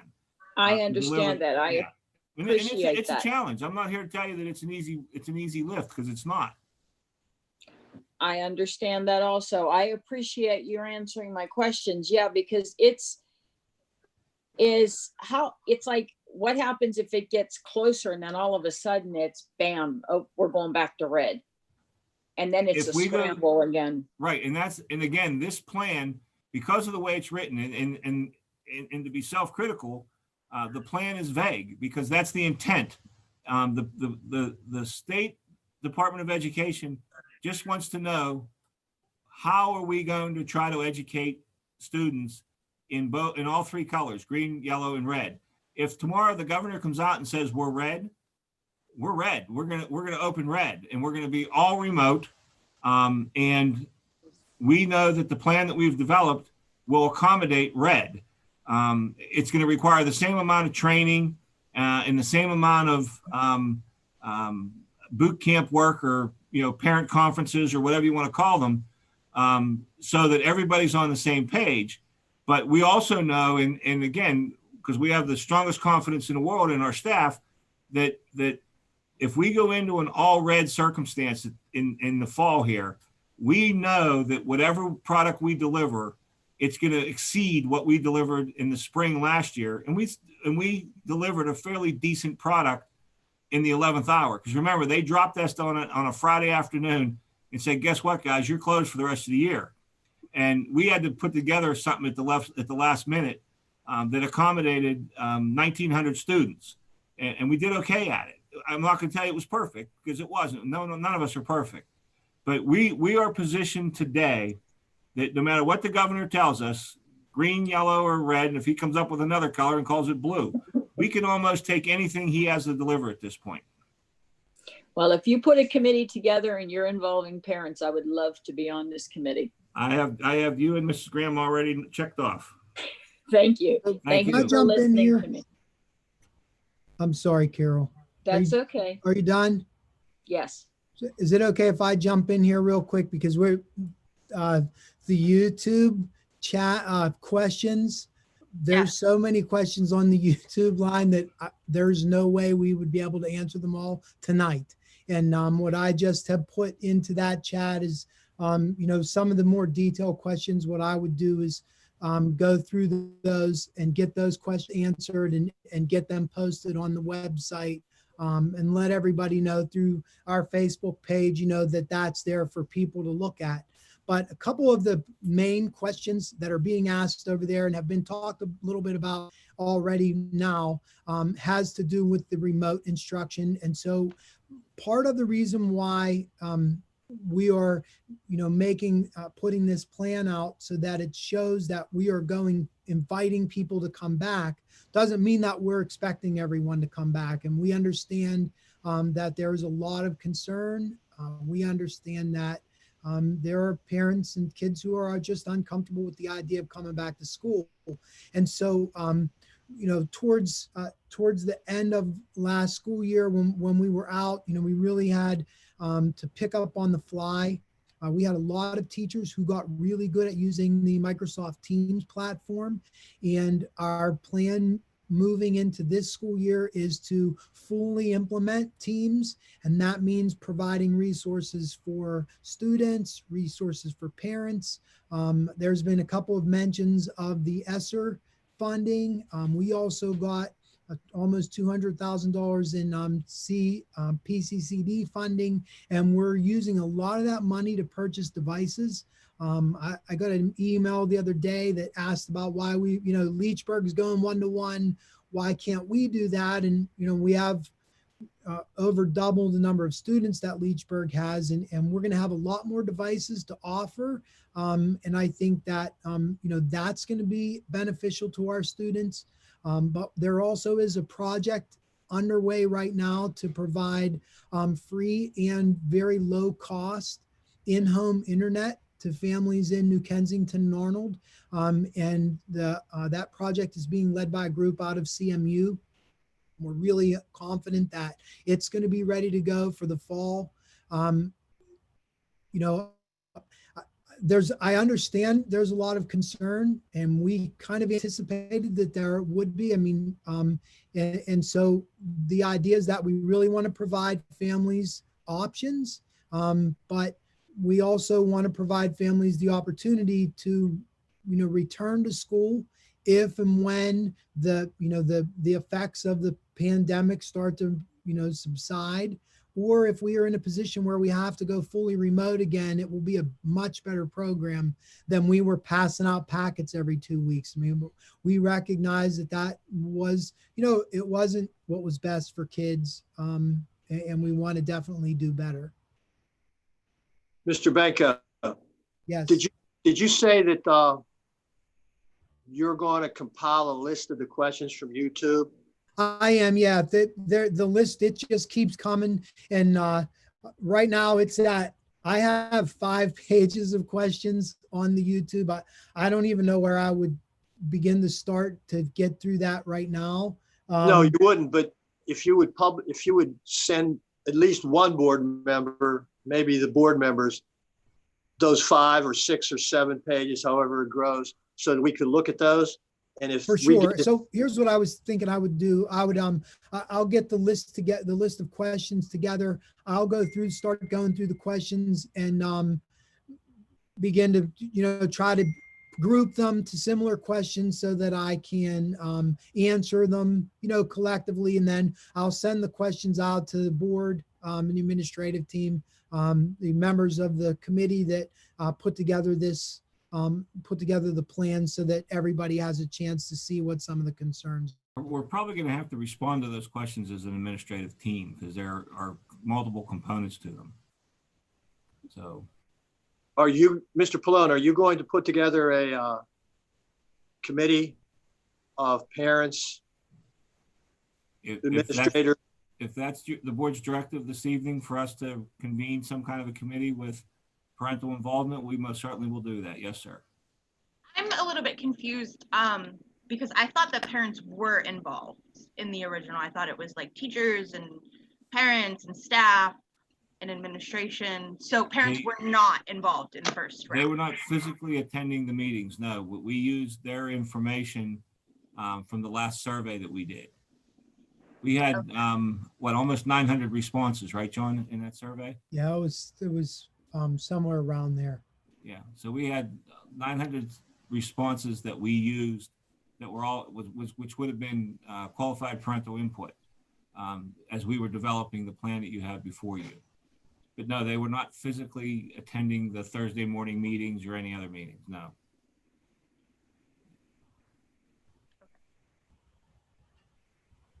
But that can very easily happen if that's the board's pleasure. I think that's should have been done. Yeah, should be being done now currently. Point well taken. Thank you. Can I ask about the survey that's going on again tomorrow, just to be clear? Are we asking specifically which type of opening people are leaning to, or are we gathering an assumption, or basing the buckets based on their responses? No, if I'm following your question, the 4 survey questions, not the 3 informational pieces, are basically yes or no. Be choose the return to school option, return face-to-face, or remote, which you want to do. Do you have reliable home internet? We already know that 10% of our families don't have internet at home. But do you have it now since the last time we took that survey? And then the other question is, do your children have access to a piece of equipment? And what we're asking is there at least one piece of equipment for every 2 children in the household that they'll be able to use for school purposes? If not, then we'll provide an iPad, one for every 2 students, if in the same household. If the option I seen, I think is missing, and maybe get it from another way, is, or would you send them back on a modified 3-2 or 2-2-1 schedule? Is that worth asking? That's actually a follow-up phone call, I think, for us. If someone says no, they're not sending their student back, then we need to call and say, well, under what circumstances would you come back? What we tried to do in the survey was make the survey as simple as possible. Kind of what we learned in the last survey was some of the questions were left open for interpretation, and we were trying to eliminate interpretation. We wanted a sound, for lack of term, anything else, a simple yes and no is what we were trying to do. Once we get that data back and we take a look at it, then we'll deal with it. And if it means we all have to sit down and start making phone calls, that's what we'll do. We've had these discussions as well. We have the same concerns you do. We want credible and valid data so that we can make credible decisions based on the data. But we think, at least in our little internal group, we felt that if you make the survey too open-ended, then you start getting queries that are open to subjective interpretation. No, and you're 100% right on that. It seems like there are 3 options, with the last option having 2, whether it's cyber or remote. If you don't want to send your kid back, yeah. And then with limited expenses or limited funds, where do you spend your money to provide the best result for the most number of people? So just thinking through it, that's all. Right. And we appreciate that. Your input is very well taken. None of us are experts in this. It's a kind of a novel approach for all of us to try to do something that we've never done before. Yeah. We're trying to take as much of the guesswork out as we can. That's the hard part, is taking the guesswork out. Okay, we have 8 more hands up. The next one who hasn't had a chance to talk is Debbie Schreckengoss. Debbie, are you on? Yes, it's not Debbie, it's Steve Taylor, 1508 Arnold. I have, if I can, squeeze in 2 quick questions and a thought. My first question is, there was no discussion about VOTEC. I'm assuming the VOTEC students will be canceled, or if that's not the case, what's going to be implemented for VOTEC? The VOTEC hasn't released their information yet, but the Central Westmoreland Career Technical Center has released theirs, and they're going on some kind of a hybrid program. I'm not sure what the Northern Westmoreland VOTEC's going to do, the Career Technical Center. We haven't gotten that information yet, and I haven't had a chance to really touch base with Kurt over it. But what Kurt's likely going to do, only because his pattern has always been, is to try to work with the 4-member districts, and probably once he has a better idea of what the 4-member districts are doing, he'll then develop his plan that sort of works best with them. And the unconfirmed information that we're getting is that Borough is probably going to do something similar to what we're doing. Franklin Regional hasn't, I think I got to find my notes, but Franklin Regional has their plan posted, and I can't remember what it is, to be honest with you.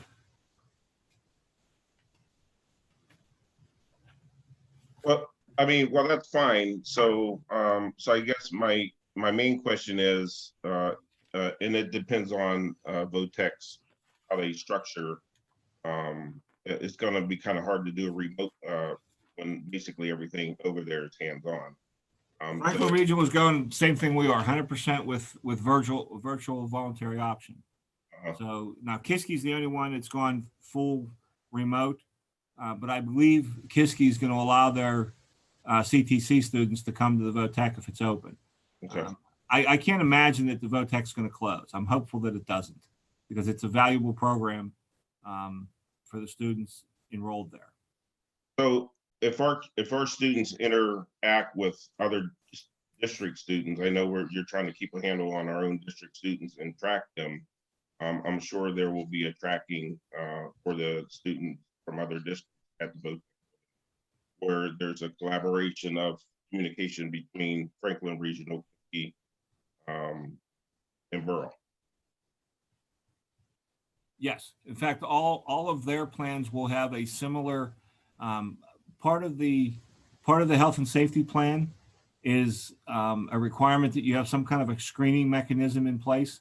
So all of those districts the member districts at the NWCTC will have the same, or maybe not exactly the same, but similar screening that we're going to utilize.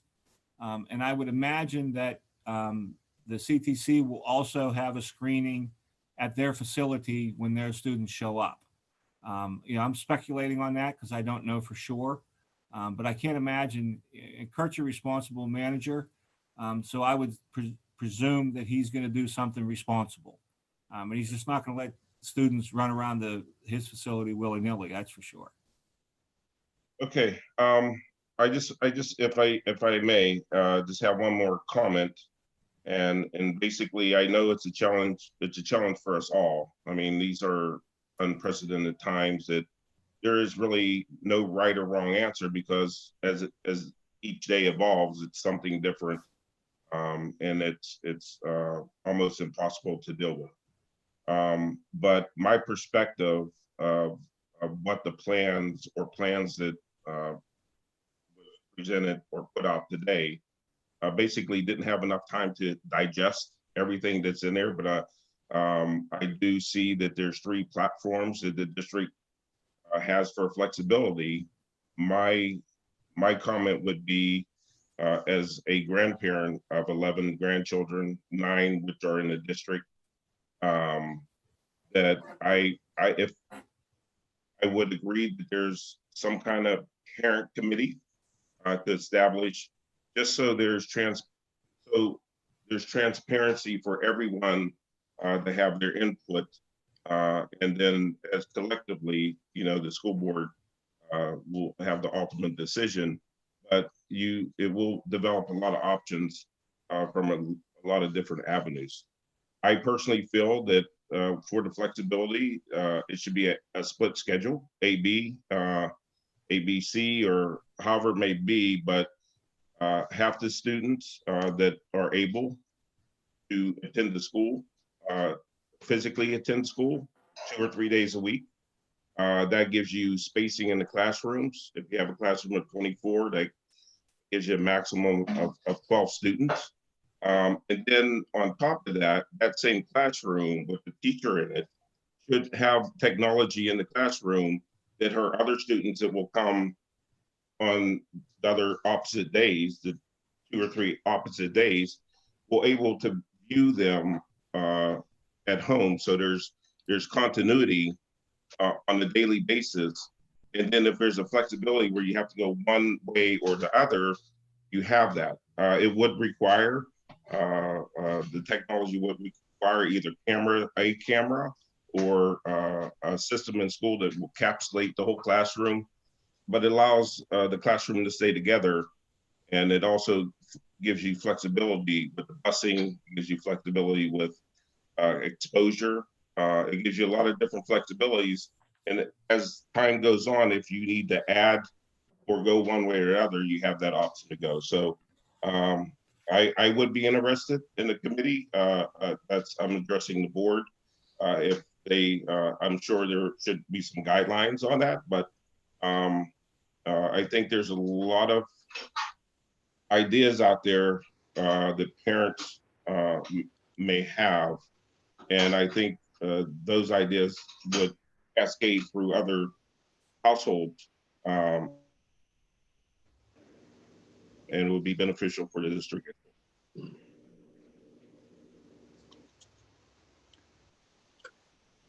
Terrific, Steve. I'll put your name on the list with the others. All right, the next is listed as Tim. Tim Gregg? Yes, I'm here. Okay. Tim Gregg, 1506 Fifth Avenue. As a concerned parent and employee of the district, my question with school reopening and kids going and returning to school and having that option and also having to wear a mask or face shield, how does that affect certain instances like fall athletics or band in class or eating in the lunchroom or even participating in gym?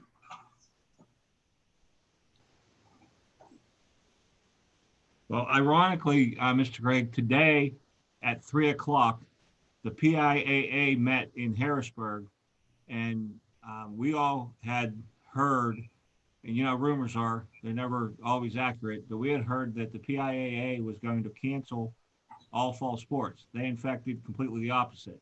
The PIAA today at 3 o'clock or shortly thereafter issued an order that all fall sports will go forward as suggested with their convoluted rules, which are if you're engaged in the contact sport, you don't have to wear a mask, but if you're on the sidelines, you have to wear a mask. If you're engaged in, even if it's a non-contact sport, while you're engaged in the actual activity, you don't wear a mask, but if you're on the sidelines, you do. You know, they've put out a list of rules that are clear, but questionable at best. It's the same thing with the classroom situation.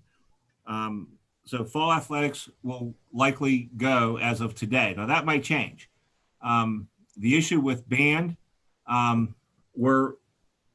I know that Mr. Smith I had contact with him, and I've had contact with him all summer. He has prepared for a band camp and a marching band program. The question is, how's he going to do it? The issue with, as you know, with instruments, there's a lot of, I'm trying to be kind or polite.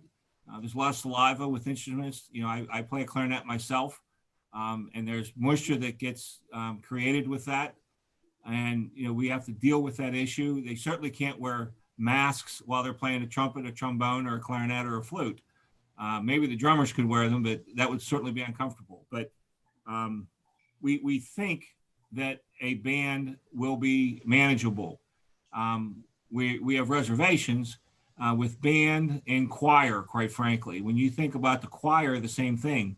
You have a bunch of students that are standing next to each other on a set of platforms practicing whatever their songs are.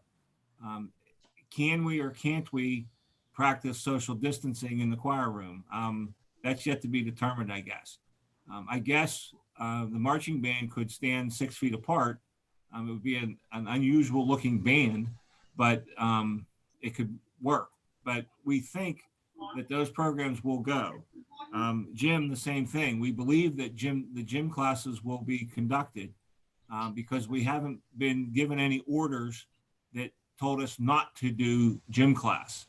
But you know, I find a lot of the rules curious, and I don't want to bring my opinion into it because my opinion doesn't matter.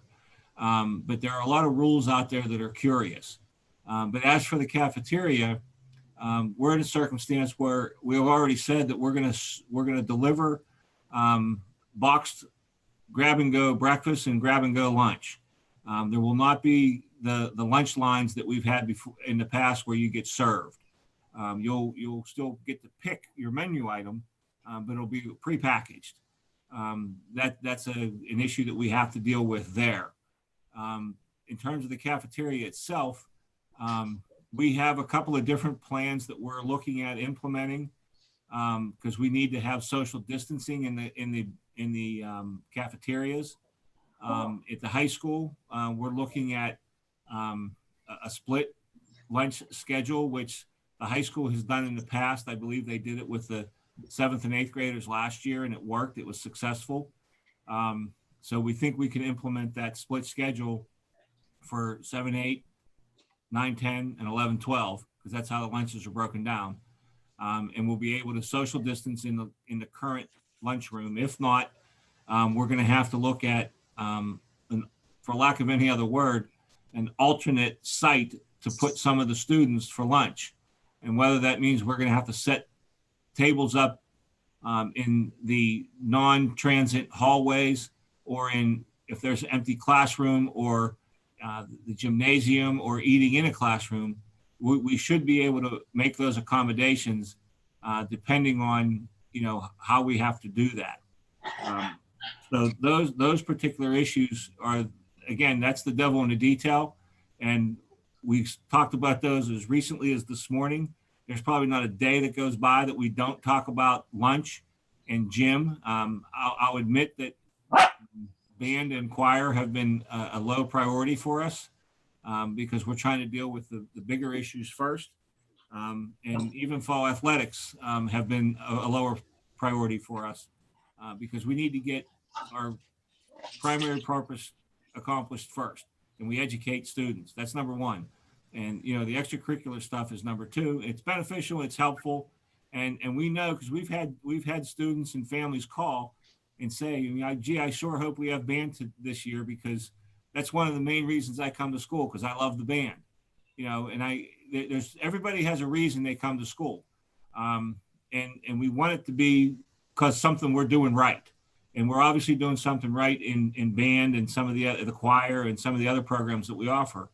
So that's what's going on there. But right now, I say very happily that all of those programs will very likely be occurring in the fall. The cafeteria challenge is unique, but we think that's going to work because of the way we did it in the past, and it was successful for us. It may be a little bit of a different issue at, Berkey, Martin, and Roy Hunt because they don't have the auditorium space to be able to utilize. But we're going to find a way to make it work there also. But we have to feed kids, and we can't put more than 250 kids in the cafeteria. And we certainly want to try to be 6 feet more or less apart while they're in the cafeteria. So clearly you have identified a couple of issues that are certainly issues that we talk about. And again, within the next several weeks, we hope to have all those answers available. So Given there's a lot of different circumstances and a lot of things you will have to hurdle to figure out social distancing within certain classes, is the football team and the linemen going to be social distanced on the field when they perform, or the volleyball players going to social distance while they perform? No, sir, they're not required to. Which again, we're going to go back to opinion, and I don't want to interject my opinion, but I find it curious that we have to social distance in the cafeteria and we have to social distance in the classroom, but on the football field or the volleyball court or the soccer field, we don't have to social distance if it's engaged in the activity. Again, that's opinion, not fact. What I'm saying is not fact, but I'm with you on that.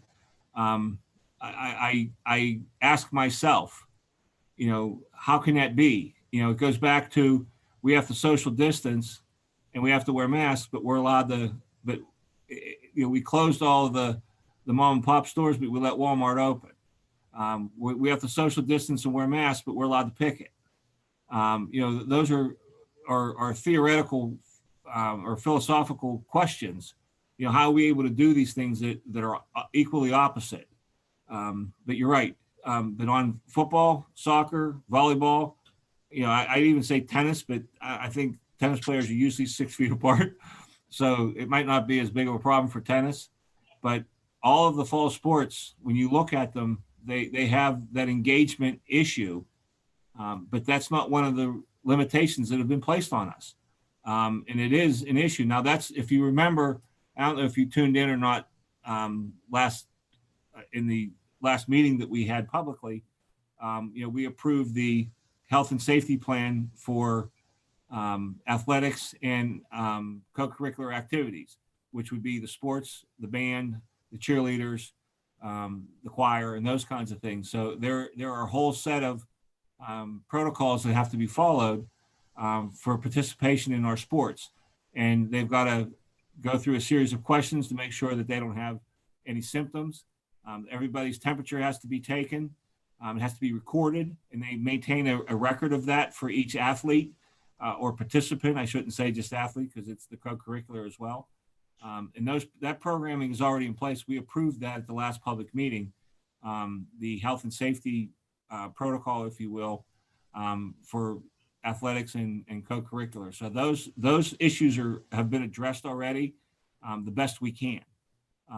But we have not gotten any directive from Harrisburg or anywhere else that tells us we can't play sports and we can't have a band. So that's kind of where we're at, Mr. Gregg. I hope that answers your question, but I don't have more to offer. Sorry. It does answer the question. I would say at a 95% rate, and I feel like the whole meeting is kind of more at like a 65% rate on answers. Okay, well, thank you. I'll take 95. That's an A.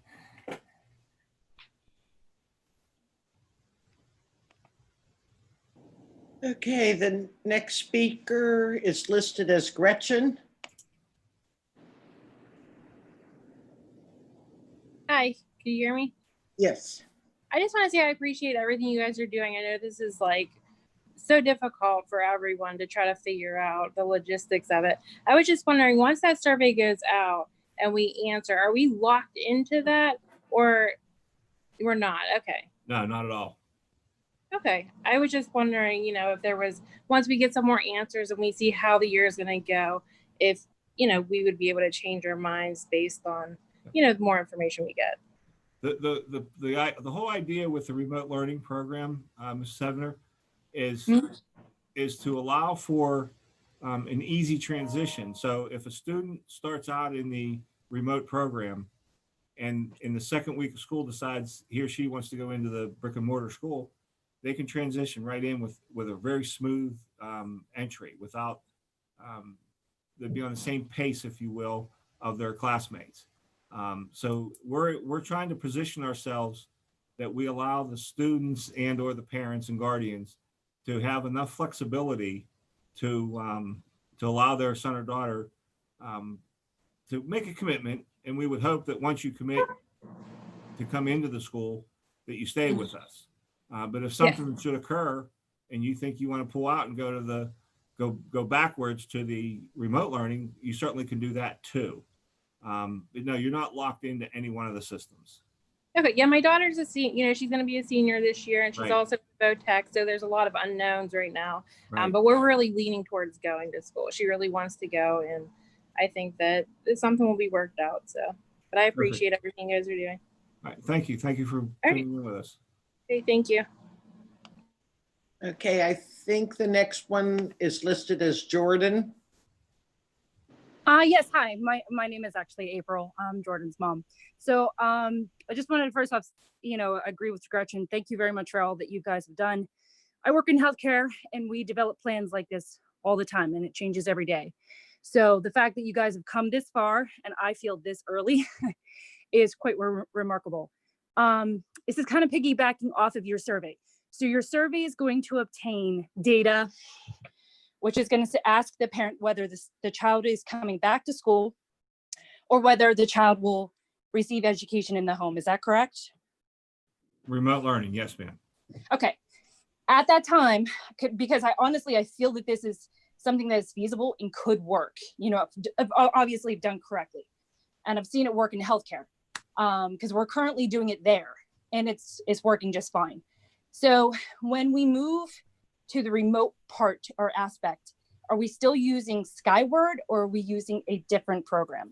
You're going to use the Teams platform.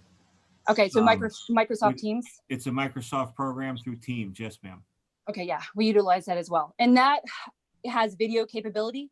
So yes, you guys are going to obviously provide students that do not have video capability that access, i.e. iPads. And the rest, you're going to, I'm guessing, send out surveys to see at that time, or are you still using the surveys from last year, gathering that kind of data, whether they have this stuff at home or not? That becomes a phase 2, because once we learn what students are going to go with the remote learning component, then from there we need to find out, do they have equipment or not? And if they do have devices, then it's not an issue. But if they don't have devices, we will then provide them. Which you guys could feasibly gather this over the summer, and then we could really launch off. I think you guys have it on your website, August 31st. Is that correct? That's the first day. That's the first day with students that it's supposed to be. Yes. Okay. So, I mean, obviously, if you get that information back, you could feasibly say, here's the percentage of students I feel are going to be coming back, or at least a roundabout amount of students that should be coming back to hopefully keep those students within the school district.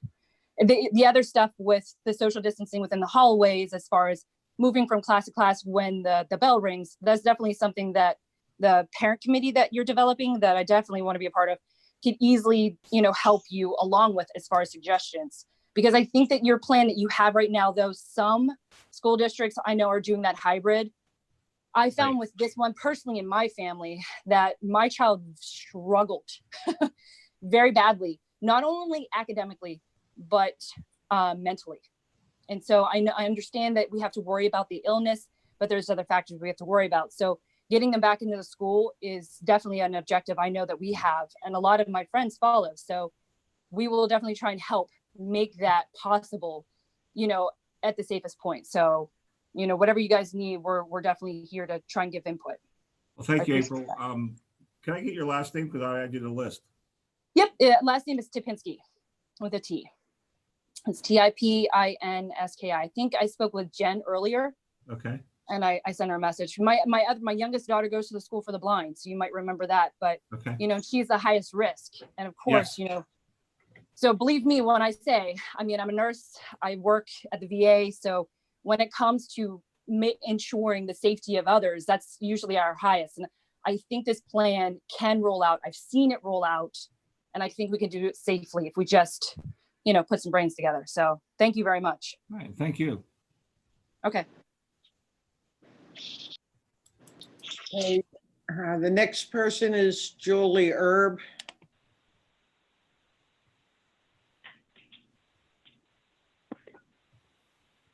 Julie.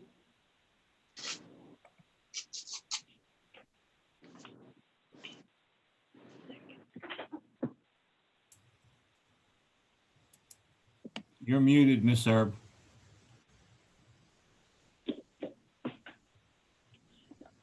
Your time. There you go. Julie?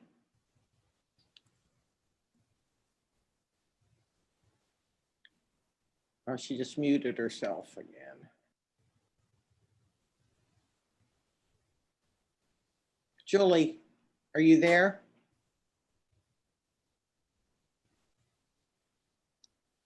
Okay, let's move to, Jason Moore's already spoke, but he's had his hand up longer than the rest of the people. So can we allow him a second turn? Yes. Yes. Okay, go ahead, Jason.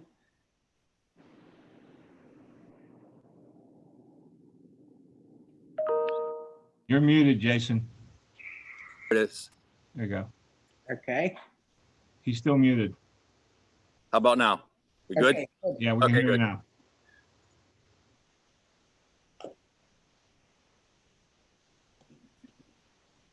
What happened, Jason? Jason's gone, but Ashlyn is unmuted. Yes, hi. I'm Ashlyn Sarms, 516 Oaks Boulevard, New Kensington. I'm actually a high school student.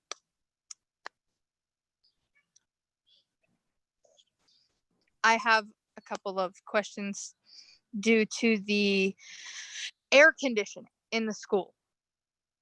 If we are going to have everybody wearing masks, I know that especially in the beginning of going back into school, there are times when the school is over 20 degrees hotter than it is outside.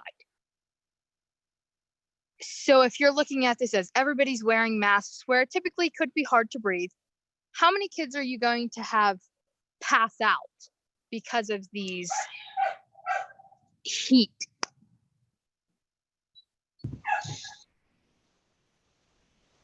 I'm obviously, Ashley, we don't have an answer to that question. It would be very speculative for us to say otherwise. However, unfortunately, the district economically cannot afford to air condition all of the classrooms. However, part of the plan, which is posted on the website, is a component to increase air circulation within the building, within all of the buildings actually. And we're going to be doing that, which is obviously opening all the classrooms, opening all the doors. In the second floor of at least the high school and maybe the other buildings as well, there is an entire heat escape ventilation system that we're going to put vents in the ceiling tile, if you will, that will allow that air to be naturally circulated out. No, kind of similar if you're familiar with a ridge vent on a residential home. They will kind of work like that. They're about 3 feet square and they're scattered throughout the hallways at the high school at least. And they'll be able to vent some air that way, kind of a natural air movement. And with the doors open, you'll have a lot more air movement within the classrooms as well. But we will not, and it's regretful, and it's a long-standing issue since the advent of air conditioning, I'm sure. We just can't afford to air condition the buildings. And the other piece of that, which you may or may not have a full appreciation for, is the district facilities electrical system can't at this time support even window air conditioners in all of the classrooms. If you look at the rating of our electrical systems within the facilities, if you start putting a whole bunch of air conditioners in our buildings, you would burn out our electrical system in a matter of hours. Again, and that's not a negligent part. It's our electrical system is designed to support the electricity that we use. And if you put an additional load, as they call it, on the electrical system, it's more than our system can accommodate. It's like, you know, if you can lift 100 pounds and we hand you 150, you can't lift it. That would be the analogy that I would use to our electrical system. If we added a whole bunch of air conditioners, it would be like putting more weight on it and it can't lift it anymore. So it's regretful that we don't have AC in all of our classrooms. It would be wonderful if we did. And I just don't have a simple solution to that. But we're hopeful that the increased air movement and ventilation improvements, of course, all of the univent systems in the classrooms will be serviced and cleaned, and air will be filtered, and the vents will be open. We'll get some air movement there. It's the best we can do at this time. I just don't have a better answer for you, and I wish I did. But I'm sorry, it's just not something that's reasonably possible to air condition the buildings. It just can't happen right now. I'm sorry.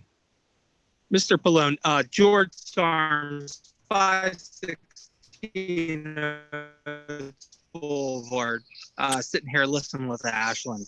I just have one question on your saying of the doors and windows and whatnot of the school districts will be open. I was wondering, maybe have you talked to Chief Derringer to add more police officers to the schools due to a safety issue? Well, the exterior doors will not be open, sir. The windows will, however. When I say doors, I'm talking about the classroom doors. Our security protocol normally requires all the doors to the classrooms to be closed and locked. However, we're going to allow during this time period, because of the heat, for all the doors to be open but locked, so that if there is any kind of an intruder, we just kind of have to close the door, and it'll be locked at that point.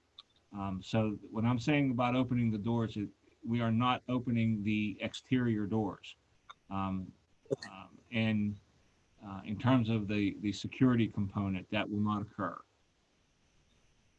Okay.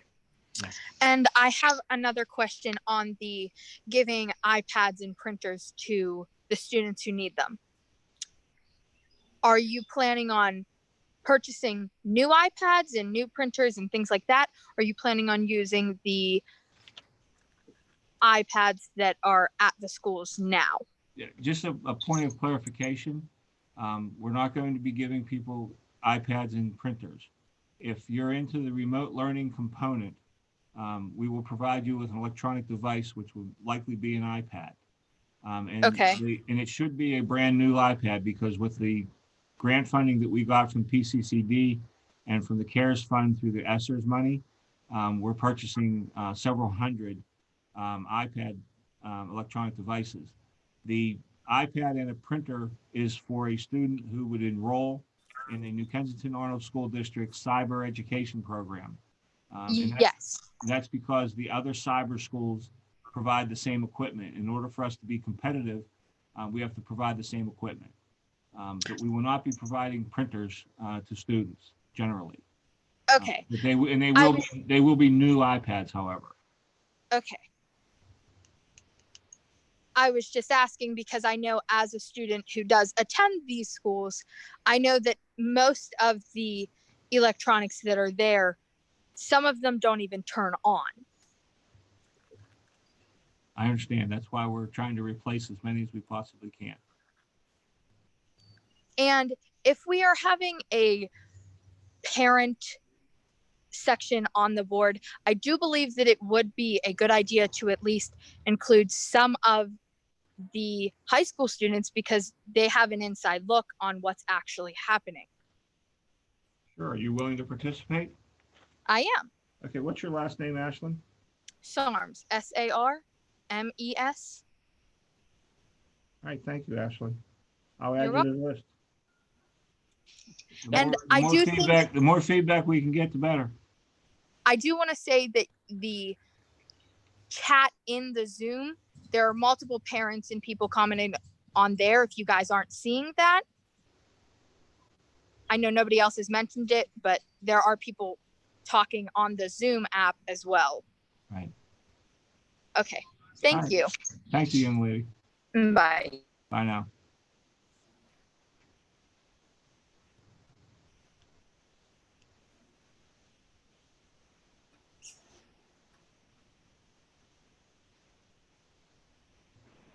You're muted. You're muted, Audrey. That might help, huh? Okay, Jason? All right, back to me. Yes. All right. All right. A quick question first. So we are offering a iPad and a printer for kids who leave the district, but just an iPad for kids who are staying in the district. Is that correct? No, we're giving an iPad and a printer to students who stay in the district and enroll in the New Kensington-Arnold School District cyber program. Is that our curriculum and teachers? No, sir. It's an independent, standalone cyber program. So then it's really not a New Kensington-Arnold School District cyber program. No, it clearly is. But I'm not going to argue with you about it, Jason. I'm not arguing. I'm just asking a question.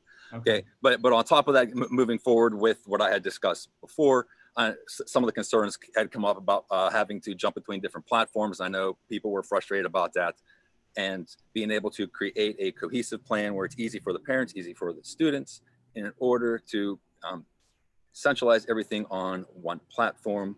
We can do that. And what we would be doing in the fall is going to be vastly different than what was happening in the spring, where everything was just thrown upon us and we were kind of treading water, for a lack of better term.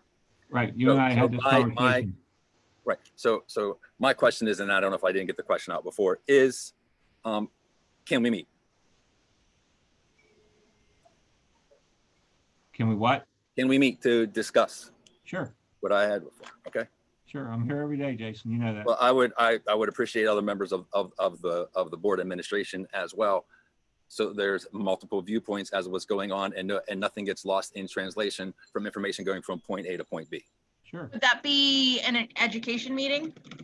We can set that up. That would be an issue as to, I'll have to clear it through Mr. Vigilante as to how many board members could be present. I think we'd be restricted to 4 at the most. But, we certainly could discuss part of this Thursday morning meeting, Mr. Moore, that you have been attending regularly. So that's certainly an option. We can include that as part of our agenda. Because I would definitely appreciate the opportunity to sit down and, Sure. and discuss this with as many people as possible. Terrific. Okay. Thank you. Thank you. Okay, Julie Erb.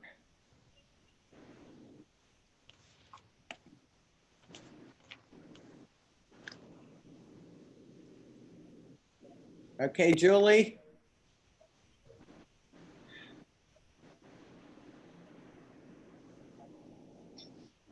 All right.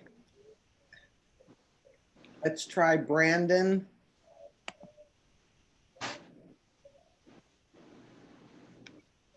Hi, this is actually, yes, this is Brandon's mother, Donna. Mr. Pallone, I've heard you several times this evening mention that, we're now in the green phase, and that's obvious. But at the same time, you've also mentioned that it's absolutely impossible to social distance the children on the buses. And I, like most parents, have at one point or another throughout the school year attended functions at the schools. And I think it's also probably fair to say that it's impossible to social distance the children 6 feet apart in the classroom, at least with the volume of kids at full classrooms. So I, probably like most parents, want to get back to some level of normalcy, realizing normal will never be the normal prior to February, March of this year. But my concern is that, yes, we're in the green phase, but if we rush to go back to some normalcy and bringing children back at full volumes, I'm afraid we're going to go backwards. We're going to end up going backwards based on seeing the numbers. When you start seeing larger crowds of people, you start seeing the numbers spike. So my opinion would be, wouldn't it make more sense to ease into it? And I realize you're giving us the option, so I do appreciate that. I'm just probably more or less making a comment than a question, but it just seems to me that in order to move forward, I don't think jumping in with both feet, having full classrooms, full buses, doesn't make sense. I respect your opinion, Stankiewicz, and certainly appreciate you sharing it with us. I don't have a better answer for you other than, I'm not a believer in I'm doing something because somebody else is doing it. You know, my parents used to always say, if everyone jumped off the bridge, would you jump off with them? And no, I wouldn't. So I believe. And I agree. And I believe think that we that's need where. to do what's good for this district. Absolutely. And again, you know, the mission of the school district is academics, and you know, we need to do what's best for all of the students academically, which is a challenge. Don't get me wrong. I understand that, and I understand that you have reservations for your son or daughter, and that's fine. I respectfully disagree with you in terms of the social distancing in the classrooms. We've actually set up the classrooms and measured the distances and so forth, and we meet the guidelines. So we're going to be safe there. Probably the biggest obstacle is going to be the cafeteria, where we're going to have to do something kind of unique there. But when you look at the guidelines that have been provided, they continue to use the language, which is, you know, where feasible. They keep saying where feasible, where feasible, where feasible. So, you know, even in all of our classrooms, you know, there's even, I don't know what you do for a living, it's not my business, but, you know, I said it before, we're trying to follow the science, and even the science disagrees. You know, the CDC says there should be a 6-foot social distance, but yet the World Health Organization says 3 feet is successful. When you look at some of the international activity, a lot of the schools in some of the European countries have opened, and there have been no changes, no spikes in any of the infections. So, you know, I'm not a scientist. That's not my field. I just know what I read and what I learn. And, you know, there's 2 sides to every story, ma'am. And I said it before, I'll say it again, is no matter what we do, we're only going to make some of the people happy some of the time. Nope, I completely agree. Yeah. And I appreciate the fact that you're giving us options, because then that allows us to make the best decision for our children. So I do appreciate that. I, for one, would love to get my child back to a school environment. I do believe that there is huge benefit to the in-classroom teaching versus the remote. My child does well, but I do believe, again, that he would benefit to being in the classroom. But I don't know that I'm quite at the level of feeling secure sending him just yet. So I guess, you know, probably like most parents, again, we just all want to get back to some normalcy. I just don't know that listening to everything, that I personally feel that that's possible. And again, it's just an opinion. So I just putting that out there. I mean, I would even appreciate being on the parent committee if that's, you know, if you have enough space. It sounds like you've gotten quite a response to that this evening. So, and I can't appreciate what you have gone through as a committee to try and even come up with the plan that you have in place right now, realizing that you've indicated that it's flexible and it may change. So I appreciate the efforts that all of you have taken out of your own time, you know, to try and come up with something, because obviously this is new to everybody, both parents, teachers, students. So we're all kind of in this together. Yes, we are. Thank you for that. Mr. Banco, are we making any headway on those questions, just as a curiosity? Are we still getting a bunch in? They have slowed down. Do you want me to send them to everybody right now? Oh, no. I was just wondering if we're making any headway. Are some of the questions we're answering, were they? Yeah, so, you know, I think that, you know, a lot of the questions that are on here, we have partially addressed, but no different than, you know, the questions that have been asked in the group. Are they still leaning heavily towards safety and safety concerns? Yes.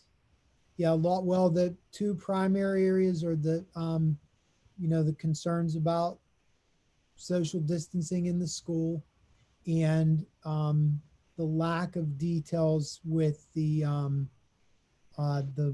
remote instruction with the students who, choose to stay in the school and the cyber program. Thank you. Okay. We have Laura next. Laura? All right, can you hear me? Yes. Oh, good. First of all, I wanted to clarify that I'm correct in my understanding that the remote learning is going to be taught by New Kensington-Arnold School District teachers. Correct. You are correct. Okay. My understanding is that the school district let about 29 teachers go recently. And I have some concerns about the burden on the remaining teachers to be both providing in-school courses and remote courses simultaneously. I'm not sure how that is going to work such that all of their students are going to get the attention that they need with a much smaller workforce. And I apologize for my second grader. Okay. Big sisters, could you please take her downstairs and give her a treat? Oh, what kind of treat, Mommy? Marshmallows are fine. Sorry about that. That's okay. It was a treat for us. But yes, that was my question. I have some concerns about teacher staff. The staffing requirements, ma'am, are based on student census. And the furlough announcement was purely a collective bargaining issue. The current collective bargaining agreement with the professional staff indicates that we have to let them know no later than July the 15th as to whether or not they are furloughed or not. That doesn't mean they won't come back to work. But at that time, if you remember, if you were following the conversation then, on our last survey, we learned that possibly as many as 31% of our students will not return to school in the fall. If that's the case, when you do the simple math, that's close to 600 students in our district. So if we have 600 less students than we had last year, we certainly need less staff to teach to them. However, and I've been in contact with Mr. Moore already. Him and I exchanged emails today about it. As soon as we have a better idea as to how many students are returning to school, which this survey will help us with that, and we have a stronger understanding of what the census is, meaning the number of students in each grade level, we'll be able to determine what, if any, teachers are being called back from furlough. Unfortunately, it's a common but unfortunate circumstance because of the language of our collective bargaining agreement that we have to do. And our bargaining agreement's on the website if you want to read it. But that particular clause in the bargaining agreement causes us to have to do that just as a protectorate or coverage, if you will, for the district. It's not something that we like to do or something that we want to do, but it just, in order to be compliant, we have to do it. It's very, very likely, very possible that of the 28 teachers that were furloughed, 26 or more of them will return. We've had a number of retirements since that occurred, and that opens up a few positions for them to be returning. But we also have in our collective bargaining agreement, we have a class size requirement. So based on the enrollment, which is the census, that determines how many teachers we're going to have. So we have to meet that class size requirement as well. So I'm going to sit here and tell you I'm cautiously optimistic that most of the furloughed teachers will be returning in the fall. And that is just a matter of speculation on my part today. But if all of the students that said they weren't coming back to school elect to take the remote learning option, for example, that student will still be on a teacher's class roll.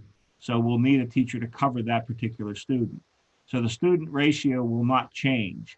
And we have one of the lowest student to teacher ratios in Westmoreland County.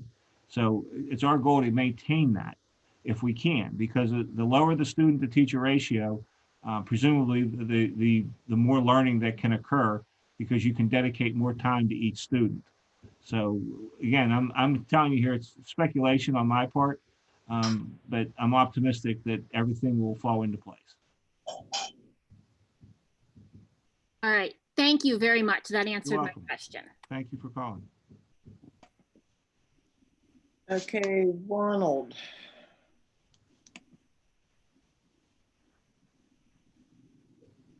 Can you hear me? Can you hear me? Yes. Okay, my first question is with students with learning disabilities, how are you guys going to teach them remotely if, like, I have my two daughters have two totally different learning disabilities? How are you guys remotely going to be able to handle that for us? Because I can't teach two kids at one time. I can't speak for the director of special education. She can intervene if she would like, but I can tell you that the exceptional students that we have, we will make reasonable accommodations for them. And even if we go to some type of a remote learning option because we're forced into it, we've already discussed that we're going to have to make some kind of accommodation for a number of our exceptional students.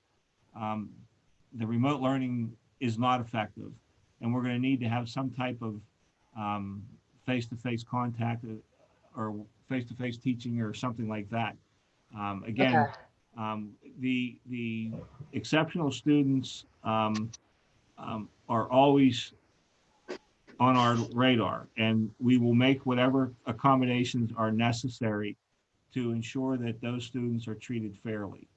And I'm not trying to separate them from the rest of the population, but in many instances, their needs require that they be separated and treated differently, and that's what we will do.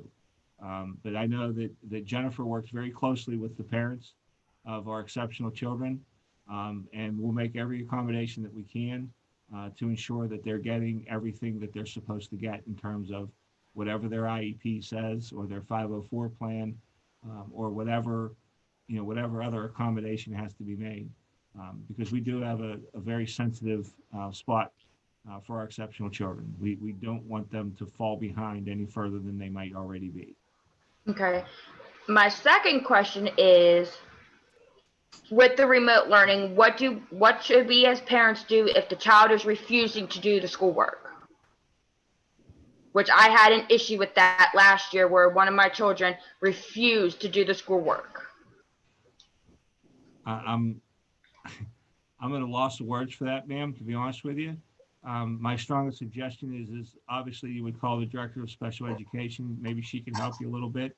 Okay. Or maybe the building principal, depending on what building your son or daughters are in. But we will try to help you with that in terms of encouraging your student child to be able to complete his or her work. I'm hopeful that we don't have. I'm hopeful we don't mean to go remote. And if we do, we'll have to help you on that. But go ahead, Jen. Yeah, I don't mean to interrupt. I just, I feel this is a really specific question, and I would prefer that we have this conversation as a phone conversation or an in-person, if you feel comfortable, conversation, since it's very specific to your students. My extension is 1135 from the main school district number of 724-337-4536, or jpallone, Pallone @nkasd.com.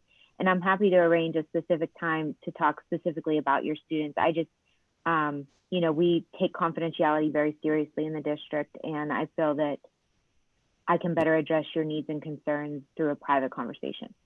Okay. That's all I had. All right, thank you, ma'am. Thank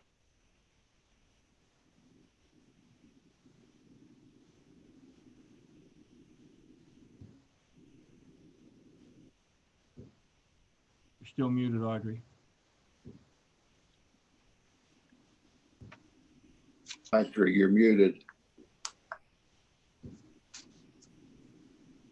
Okay, Sarah Yerga, I'm going to have to promote to a panelist to allow her to talk because she has an older version of Zoom up. Is that all right with everybody? Okay. Sarah, are you there?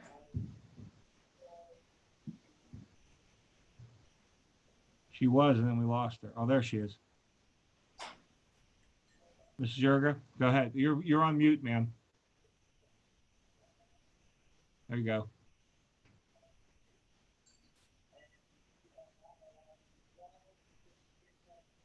Sarah?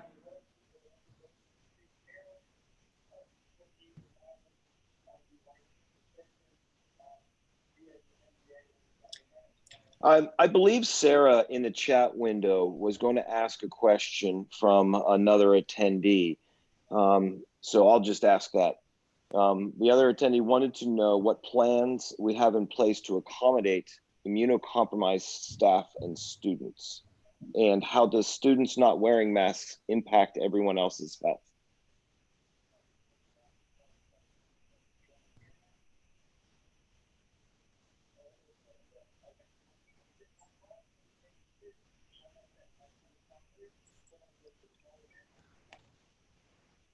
Well, obviously, with any student who has any kind of an immunocompromised issue, privacy is the #1 issue. As you know, we're not allowed to share that information with anyone publicly.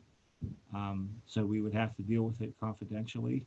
And in the event that any student or staff member comes to an administrator and has that particular issue that has to be addressed, we'll make whatever accommodations are necessary. We have, there are students, and there may in fact be staff, I'm not sure. At this point, I don't believe so. But we have students that do have private health issues, and we have always been able to accommodate their needs.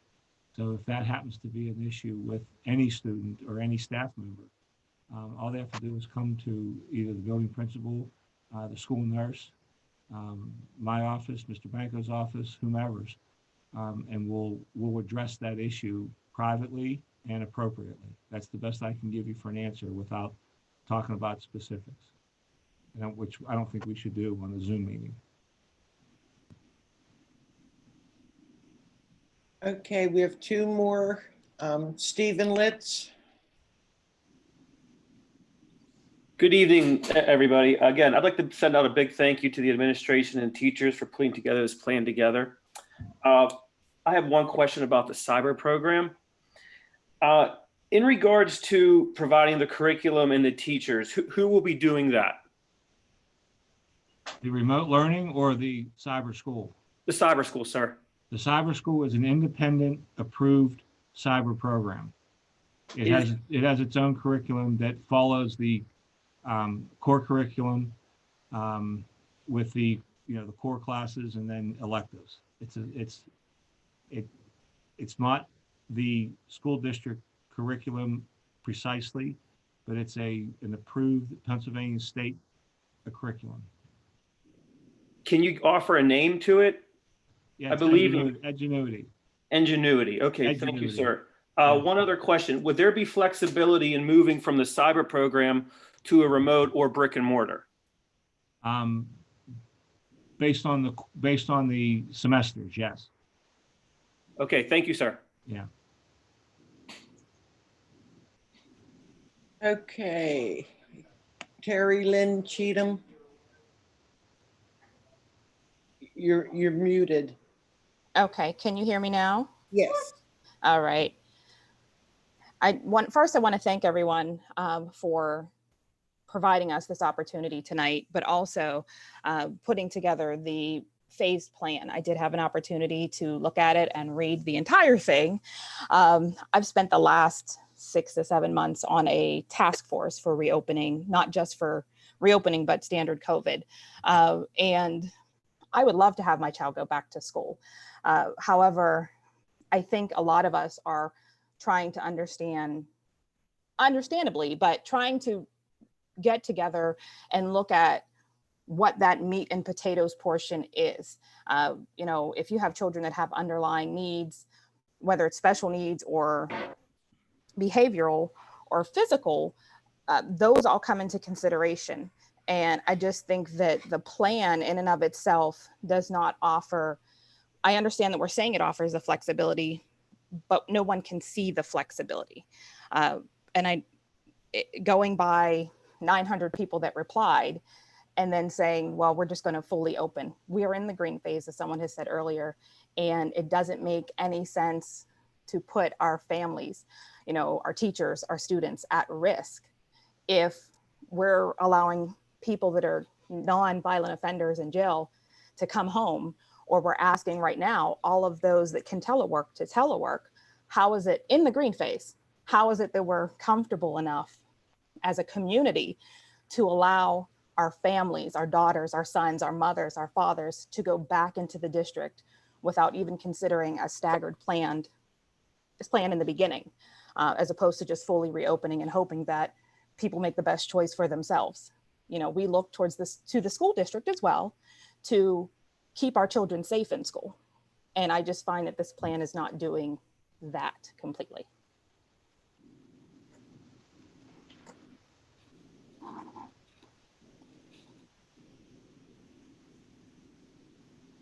Okay.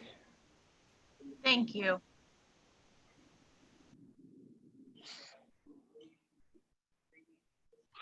I mean, to fellow board members, I mean, she makes a strong statement there when she says the plan's not strong, but if you're reading anything in the papers or whatever, the plans for opening these schools isn't strong anywhere. The whole country's struggling with this. The cost of what it would cost to do this correctly is crazy. It's nuts. And I just don't know what the answer is. If I know if my kids were going, I would not send them back to school, and I would find an accredited cyber program that actually has a history, not something that was just come up with a couple months ago, but maybe one that was there for some time, and educate them till this thing blew over. I mean, this is crazy. I mean, I don't know how we're going to protect them.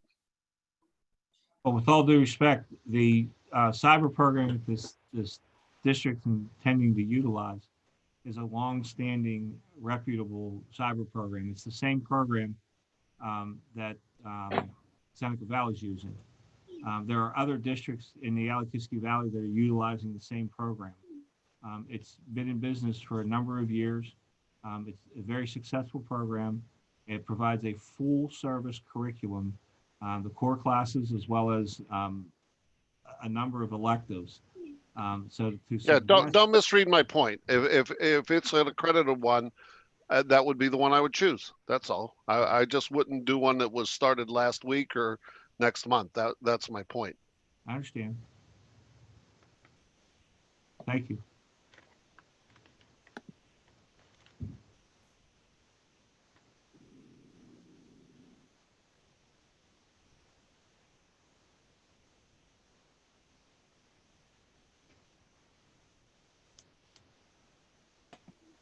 Okay, Leslie Ward.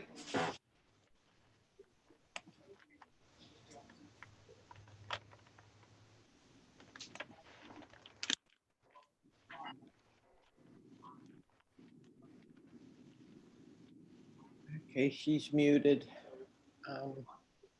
Let's go to. I'm there. Hi. Hi. Okay, thanks. Mr. Pallone, it's Leslie Ward. I was part of the committee that meets on Thursdays. And I know that we had mentioned something about the boot camp, bringing back like groups of the students. Can you speak to that? I don't think that was mentioned. It was mentioned. We had talked about that we're going to do some type of for lack of anything else, a training or a boot camp. I did mention it earlier. I don't know if you were on that or not. That would deal with the students and the parents to enable a training for them to have better understanding and usefulness of the remote learning program that we're going to be offering. Okay, thank you. Yeah, but we did. You're right. We did talk about it, and that's still on the table. Okay.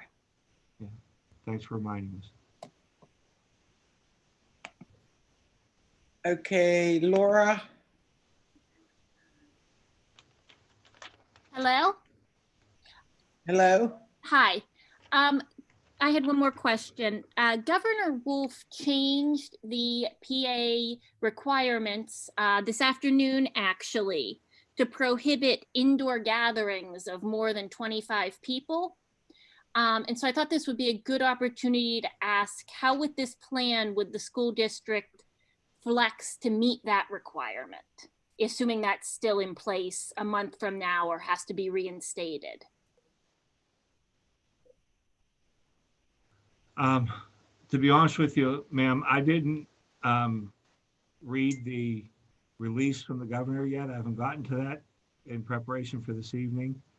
But I believe the snippet that I heard on it was that he reduced it for restaurants from 50% to 25% occupancy. I don't remember, and I'm telling you, I didn't do it in detail, but I will review it and we will have a better answer once we have a chance to review it. But it was my understanding that he changed the requirement for restaurants from a 50% occupancy of its normal occupancy down to 25% of its normal occupancy. I don't believe he changed it to 25 people. I believe the 250 gathering is still part of that requirement. But again, I'm going to plead ignorance because I didn't read the entire release and followed that press release today or that press conference today. But I will review it by tomorrow morning, and I will have an accurate understanding of it by then. But I do apologize for being uninformed on it completely. I just know what I picked up kind of as hearsay on it. I apologize for that. But if for some reason the governor changes the rule and it is 25, then we will likely be closing the school because we have in all of our buildings far more than 25 students. So depending on what the governor does, we'll have to deal with it accordingly. This plan is vaguely written as it is to meet the requirements of the template that they provided to us, enables us to adjust for whatever changes he makes. If he takes us from green to yellow, we have the ability to flex right into it. If he takes us from green to red, we have the ability to flex right into it. So as a generic answer, ma'am, I would tell you that no matter what the new rule will be by the time we start school in the end of August, we can flex into it with this plan that'll allow us to do it. Okay, I'm gonna try and put the link into the chat for you guys, just in case anybody needs it. I hear what you're saying about moving to a cyber or to closing the school. The current restriction, according to the governor's website, is indoor events or gatherings of more than 25 persons are prohibited. Oh, and there is also already a summary of that somebody else has helpfully put in the chat window. But if you want to read the original order, it's on the government's website. Yeah, that's where I would have gone. I know it's there. So I just, if I'm in the middle of this meeting, I don't have time to do that now. I apologize. I understand. Thank you all for staying so late to answer all our questions. But thank you for bringing that to my attention. I appreciate it. Okay, the last hand is Jason. Is that you? Yes. Yeah, that's me. Just a quick question because people were kind of reaching out because some of our classrooms are small, especially some of the special education classrooms in the buildings, and they're concerned about the closeness of those spaces and how those are going to be handled.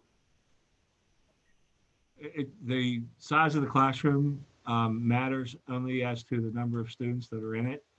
As you know, Mr. Moore, most of the special education classes are based on regulatory, mandatory program assignments, and most of them don't have, 15, 20, or 30 students in them. So it might not be an issue based on the regulations that control with special education. Right. But the bottom line is the district will make every effort to maintain social distancing within the acceptable guidelines. And that's something that will obviously be handled in a building by building aspect as well, correct? Exactly. The room sizes vary from building to building, depending on what year the building was built or the wing, the add-on. The classrooms are different. It's really a curious mismatch of buildings that we have. But thanks again, though, for bringing that up.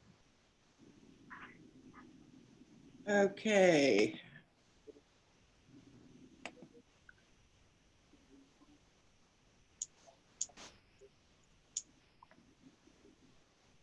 One. Yes, Galaxy S9. Could you state your name? Yes, my name is Claudia McGuire. Ah, thank you. Hi, how are you? Two real quick questions. The couple of questions. One is how cyber school and the remote learning differ, which had been answered before, but who is teaching the cyber school? It's not going to be our teachers, correct? No, ma'am. How It's is it funded? It's an independent Correct. program that has its own staff. And how is it funded? It's the a district or the tuition-based. taxpayers paying for that? Pardon me? Is it a taxpayers' dollars? It's being funded the same way the private cyber charter schools are being paid for, out of tax dollars. Yes, ma'am. Tax dollars. Okay. But the fees are about half, quite honestly. Okay, so it'll benefit our Benefits the students, district economically to do it. cyber school through our district, than to outsource it. Okay, I get Yes. that.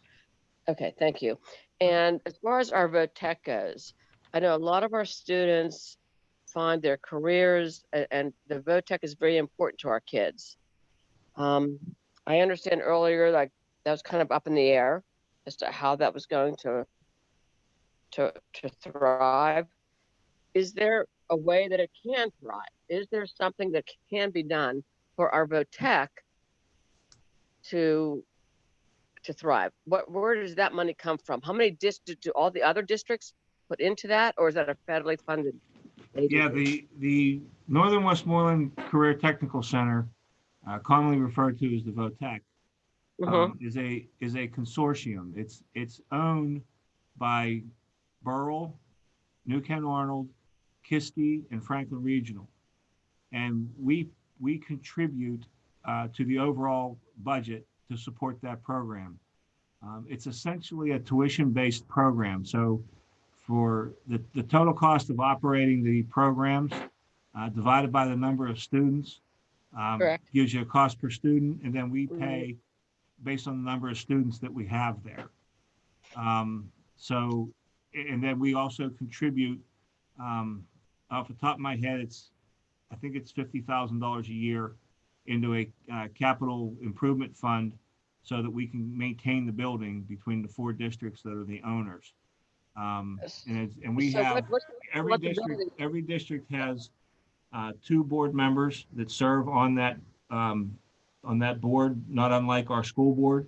It's the CTC board, but every district has 2 members on the board, and there's an executive director of the CTC. He functions like a superintendent or an administrator of that program. Separate entity then. Pardon? Correct. It is a separate entity. It's a unique entity. It's unique unto itself. Comprised of the districts that participate. But it's I would call it an arm of each of the 4 districts. Yes. Okay.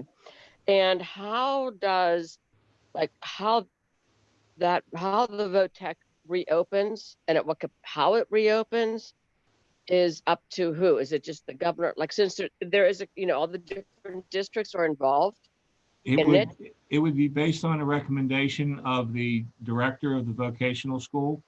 And then obviously he would make a proposal to that board. There's an 8-member board. There are 2 members from each school district on that board.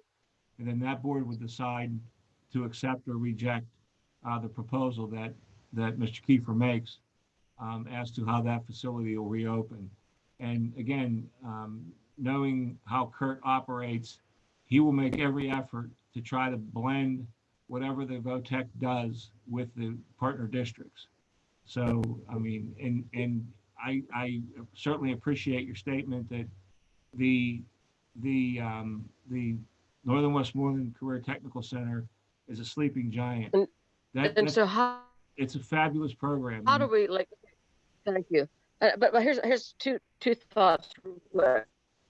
Our students, right? It's a fabulous program.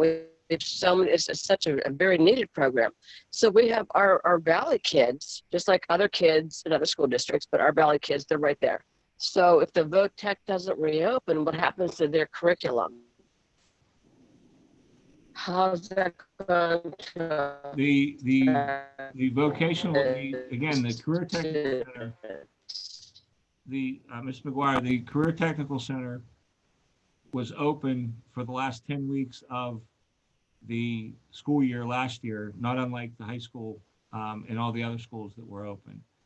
They did provide a remote learning option for the students that were there last year. And I believe, I'm confident that they're going to do something similar for the fall this year, that they'll be open if they can be, and if not, they'll provide some kind of a remote learning because those students are counting on those particular credits so that they can graduate, not unlike our students in their regular school trying to get whatever credits they need to graduate. It's an important component to the students that are attending that school for it to be open. It's not going to be closed. It just may not be open in a traditional way, is all I can say. Right. Exactly. You're breaking up, ma'am. I'm sorry. Okay.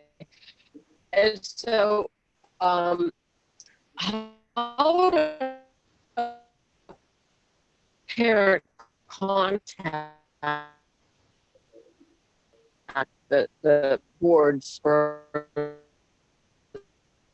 the,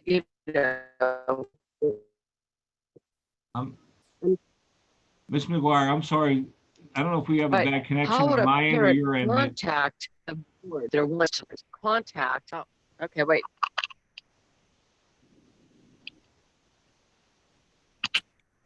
Okay, is that any better? I'm sorry. I just wanted to be able to contact. You can contact. Can you hear me? Who's in charge of the tech? Express the concerns of parents.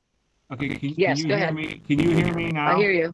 Okay, you can contact Mr. Kurt Kiefer at the Northern Westmoreland Career Technical Center. Obviously, you can Google that and get his phone number offline. I don't have it in front of me. And then the board members that are on there are 2 from each district.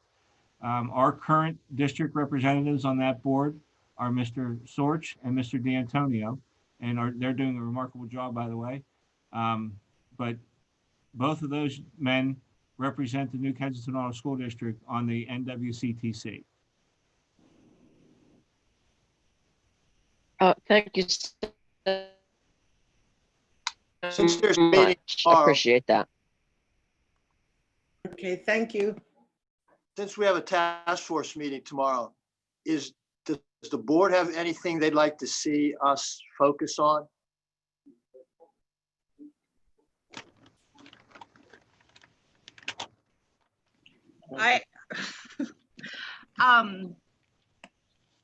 Yeah, I had actually, how many members are on there? 20, is that right?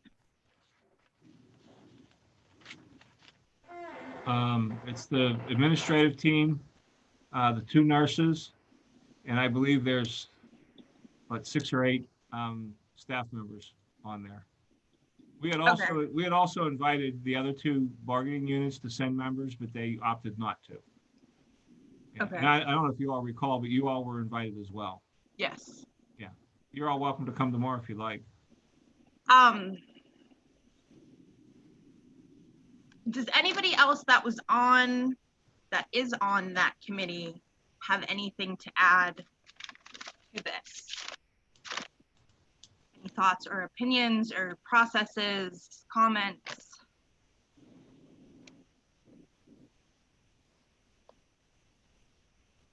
I'm not on the committee, but I kind of like to know the timeline for the meat and potatoes, as you called it, as far as the details. If this plan would be approved, or an alternative plan, what would the timeline be on the details? It would be promptly. We're actually working on the details now because we need to have something in place. I can't guarantee that we will have those ready for the 28th. But again, we need this plan approved first in whatever format we end up approving it as, and then we'll make whatever adjustments to the details that we need to. But we're in the process of developing the plans, the details, if you will, based on what we are offering this evening as for your review. But if the board's directive comes back to us and tells us to do something different, we'll make whatever adjustments are necessary. And after the 28th meeting, our goal is to be able to inform the families at the latest by the first week of August, so that they can properly prepare for when school starts. So the families need to know, and we need to know. It's a mutual need right now for all of us to know, and we can't just sit on our laurels and watch it happen around us. So we have not stopped working on it, even after we had written this plan. What happens if the board doesn't approve this? We will ask you, if you turn it down, we will ask you what you want us to do differently. You're the policymakers. This is basically a policy decision. If a majority of the board tells us to go with an A-B schedule, we'll develop an A-B schedule. If you tell us to go 100% remote, we'll go 100% remote. If you tell us to do something else, we'll do something else. You're the policymakers, we're the implementers, and we'll do whatever it is we're directed to do. But we know this plan, as we're presenting it, that no matter what changes between now and September 1st, so to speak, we can accommodate it because we have the flexibility. Now, the rule from the state is that we have to have this approved and published on our website and delivered to the state before we can open school. We cannot open school without this. And if we make— Do they have a deadline? Do they have a stated deadline for that? No, but we have a calendar. Right. If we don't meet our calendar, we're gonna have to amend the calendar. So working back on that August 31st date, what is your date? Wait a minute. What are you asking me, Mr. Beckers? So the start date's August 31st, correct? For students, yes. Yes. So what is your date that this has to be completed in order to implement a policy? It would be the board meeting, August 25th would be our last date. But you have to know by the 28th in order to know what plan to choose. Right. That's why I'm saying our next board meeting is July 28th. If we don't get an approval then, or if the board doesn't make a recommendation to change it in some sort of way, then we go to August. Our next voting meeting is August the 25th. And given that July 28th date, will we have some of these meat and potatoes? You could have some of them. Yeah, we would have some of that ready. All right. Yeah. And then given that date and time frame, you can have everything done by the start on August 31st date. August 25th. For the teachers, right? Right. Good. We have to submit it before we can open school. Okay. For students, we can open school for the staff to come in for their in-service, but to open it for students, it has to be approved and published. So I guess the late date would be August the 28th if you want to hold a special meeting. But I don't know that anything would change significantly in those 3 days. So we already have a meeting scheduled for the 25th. The plan would be, though, is to have for you as a board the detail probably at the latest that second week of August, which would be the week of the 10th. So you at least have some time to review it before the 25th. And if there are additional questions, we can address those for you. But we kind of need some kind of directive at the 28th meeting, even if it's an up or down vote. If it's voted down or not taken action on, tabled, that's fine too.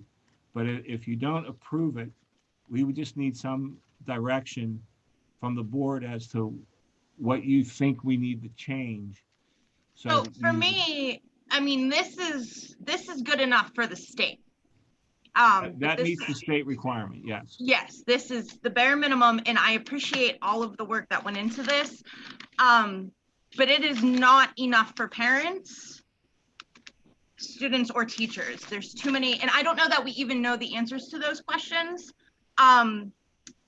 or how to figure out situations that might come up where a married couple or both teachers or one's a substitute and they both end up with COVID and they've been in 14 different classrooms in 2 districts. We have no idea, but that could actually happen. So this isn't enough for me to feel. You muted yourself, Ms. Sorry. I'm sorry. I don't know where I left off, but this is not, for me, good enough to present to parents and reassure them that we're gonna, you know, educate their kids, keep them safe, and do it without the world ending, basically. I don't know how everybody else feels, but so my opinion on it would be to just, I don't know. I need more information in situations, examples, I guess, of what we would do and how we would handle situations, and further into the options that parents have. I agree with what Chelsea has just said. There's a number of people that have said the safety word, and I'm not sure that we're preparing safely enough to really go back to school full time. So there has to be a lot of work to be done from this point moving forward. So I agree 100% with what Chelsea has just said.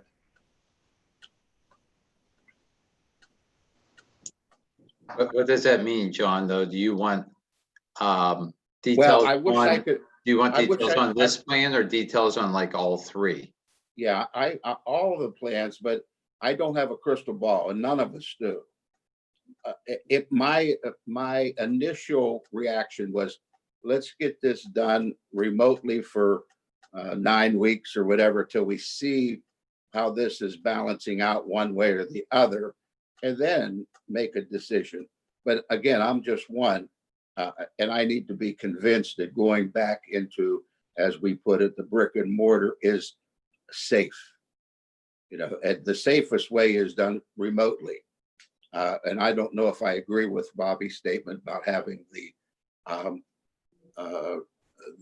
cyber school being taught by a significant cyber program.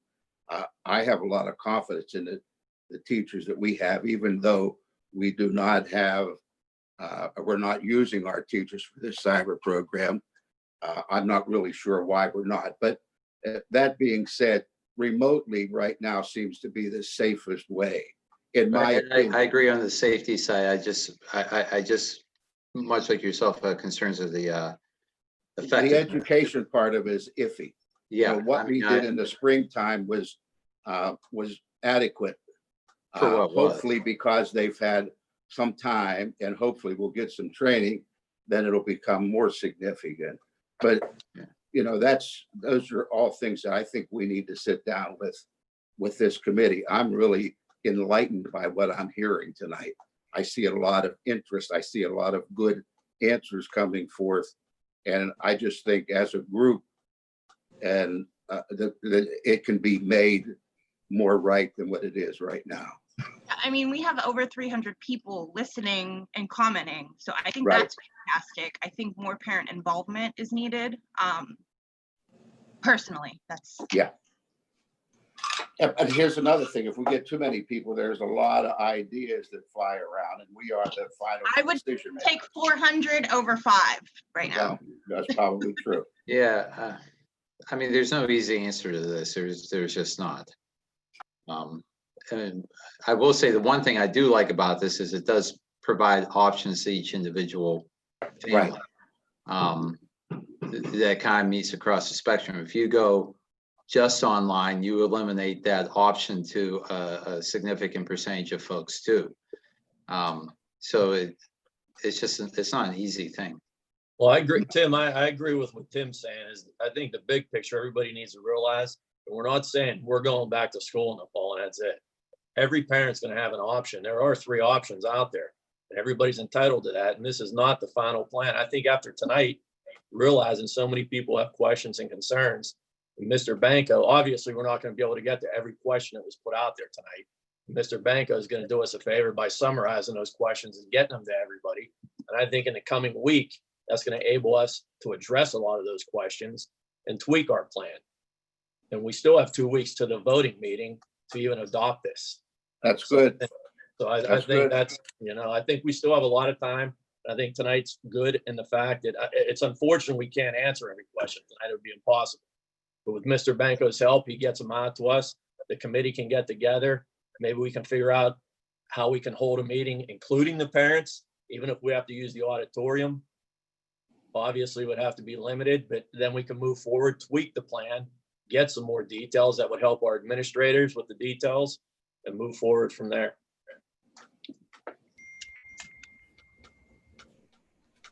So I'm going to agree with Mr. Buzzard that, I think there's been a lot of frustration expressed this evening. And, I think that the approach here is that we do have 2 weeks before the voting meeting, and it was important to get some information out to the community and get information in front of the board so that everybody's aware that, our objective as an administrative team always has been to provide options. The feedback that we got on our preliminary survey, and Mr. Pallone, he had talked about this early right out of the gate, is that we did get a significant number of parents who said that, that they want their kids back in school. And, the sentiment in the community is 50-50. And, there's people who think that this is, something to really be concerned about, and there's other people who don't. And so, I think that over the next 2 weeks, I think we can provide a lot of the details that are being asked of us. And now that we have, a pretty lengthy list of questions, we can do a better job of answering those questions and get more information out to the parents and the community in general.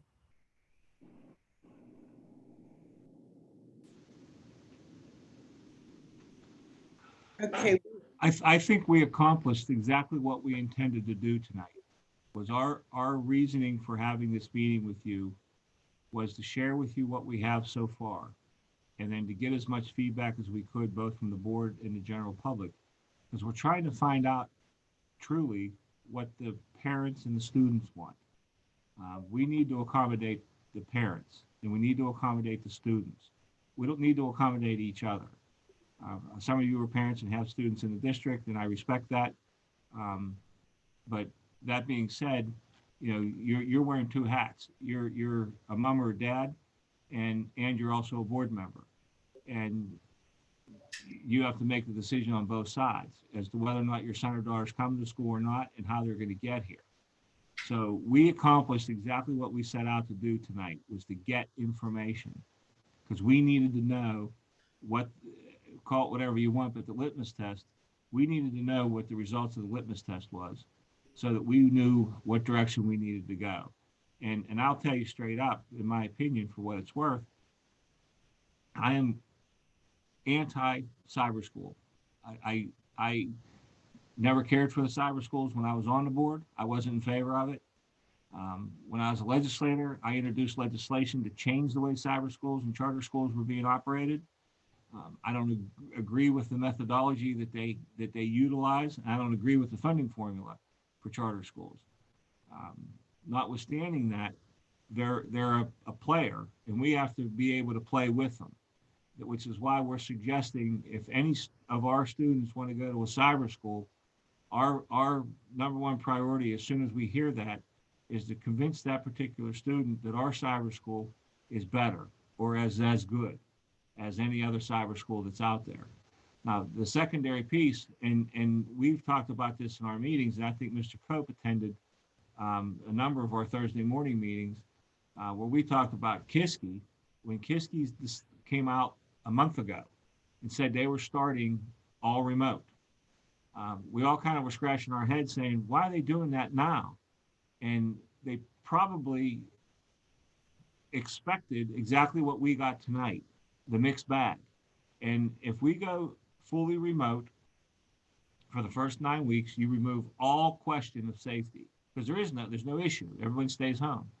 But we also have a number of families that aren't able to accommodate the home study.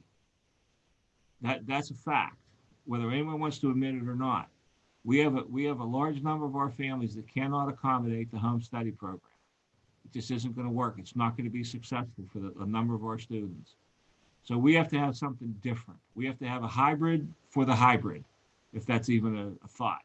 So while you're thinking about all of this, keep that in mind that we have to deal with what our unique student population is, not what Kiski's is, not what Burroughs is, not what Franklin Regionals is, not what Highlands is.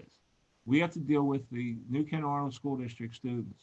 And I think that I feel very strongly about this, that if we go all remote, there's going to be a significant number of our students that will not succeed because of that. And I also believe that if we go open, like plain open without a remote option, there's going to be a significant number of our students that aren't going to return. But if we do the hybrid, like we're offering, open with some kind of a home remote, we're going to be able to keep all of our students, or at least a lot of them, and we're going to be able to call back our teachers because they're going to be enrolled as part of our census, not the census on somebody else's roll. That's the whole issue, is we want to keep the students. We need the body count. That's an important component of all this. So, and we've hashed through everything that was said tonight with all due respect, and I wholly appreciate everyone's comments because they were all spot on. We've been having this conversation for 5 weeks. We've said all of those things among and between us. And I'm pleased to tell you that that's what the compromise that we came to included all of those comments already. Now, is there room to tweak? Absolutely, there's room to tweak, and we can do that. But I can't emphasize enough, right, wrong, or otherwise, however you believe, is the student population that we have. A full remote curriculum for the first 9 weeks will be a failure for a number of our students. We need the face-to-face structure for a number of our students. And that's something that we think we can accommodate right here. So, we're going to try to make some tweaking. We're going to talk about it in thorough detail tomorrow morning, I'm sure. And we're going to try to improve upon what we have to maybe make it better. So, but we are a unique circumstance, and we've got to play within the limitations of what we have. So, but I appreciate all your time this evening. I appreciate all the families that tuned in to participate. That's important information for all of us. So it just reinforces kind of what we already knew.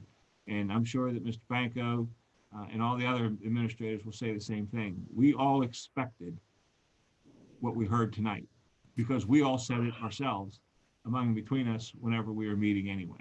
So the remote learning that you're saying doesn't service our kids as well, whatever, and that's based on what we did in the spring whenever they shut us down. Is that correct? The learning from that? Well, based on what we learned as a result of what we did in the spring. Okay. And what we put together for the spring, and I think everyone will acknowledge that what we put together in the spring was a Band-Aid on an open wound. Okay, and it worked partially. But what we're proposing for the fall is above and beyond that.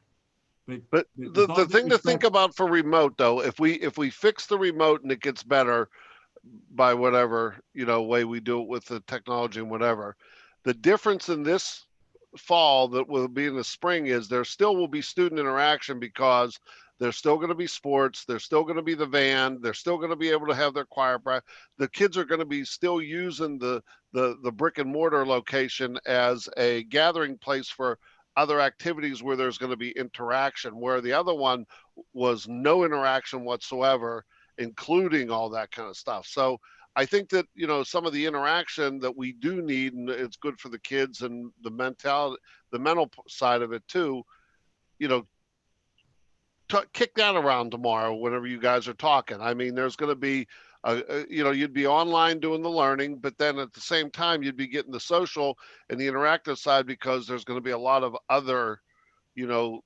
activities that we did not have whenever the state and the federal government shut us down. And that could change things. That's a point well made. We'll take it under advisement for sure. But the other piece of it, though, is, Bob, the participants in the band and the choir and the athletics, when you look at the overall population, is a minority of the population. And there is a significant percentage of our population that the remote learning option is more than a challenge for them. And that's, I can't emphasize enough that that's where I rest a lot of my concern. Understood. Yeah.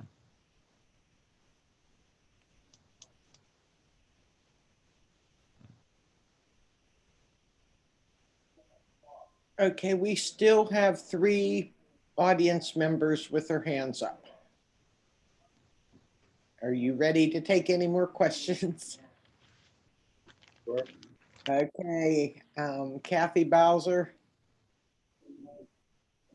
Hi, can you hear me? Yes. Hi, this is Kathleen Bowser. I'm a teacher at HD Berkey. I just had a few questions. I know when, I'll put it that way, we go back to our buildings, that we want it to maximize the most, like with personal distancing, and we're to remove the things from our classroom. Are we going to be given the option to go in and remove those and store them ourselves? If they're personal property, yes. Okay, I didn't know if we were going to be given that option before the start of the school year or not.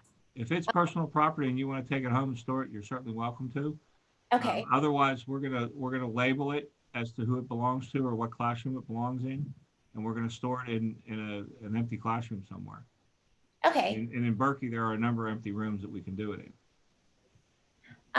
My next question is regarding if someone in our classroom tests positive for COVID and then we have to go into self-quarantine, would the teacher then be asked to remotely teach? And would we have to use our sick days? You know, that's an unanswered question so far in the industry. There's been discussion on both sides of that. Obviously, we'd have to consult with our solicitor, but one could make the argument that if you that could be a workers' comp claim, but that might only be if you actually catch the COVID-19. But you know, just missing the class days may or may not. The issue could also be that if you're quarantined for 14 days, which would be 10 working days, you could still remotely teach from home. You know, depending on what program we're under, it may or may not have an effect on missing or not missing. So you're asking questions that haven't been answered yet.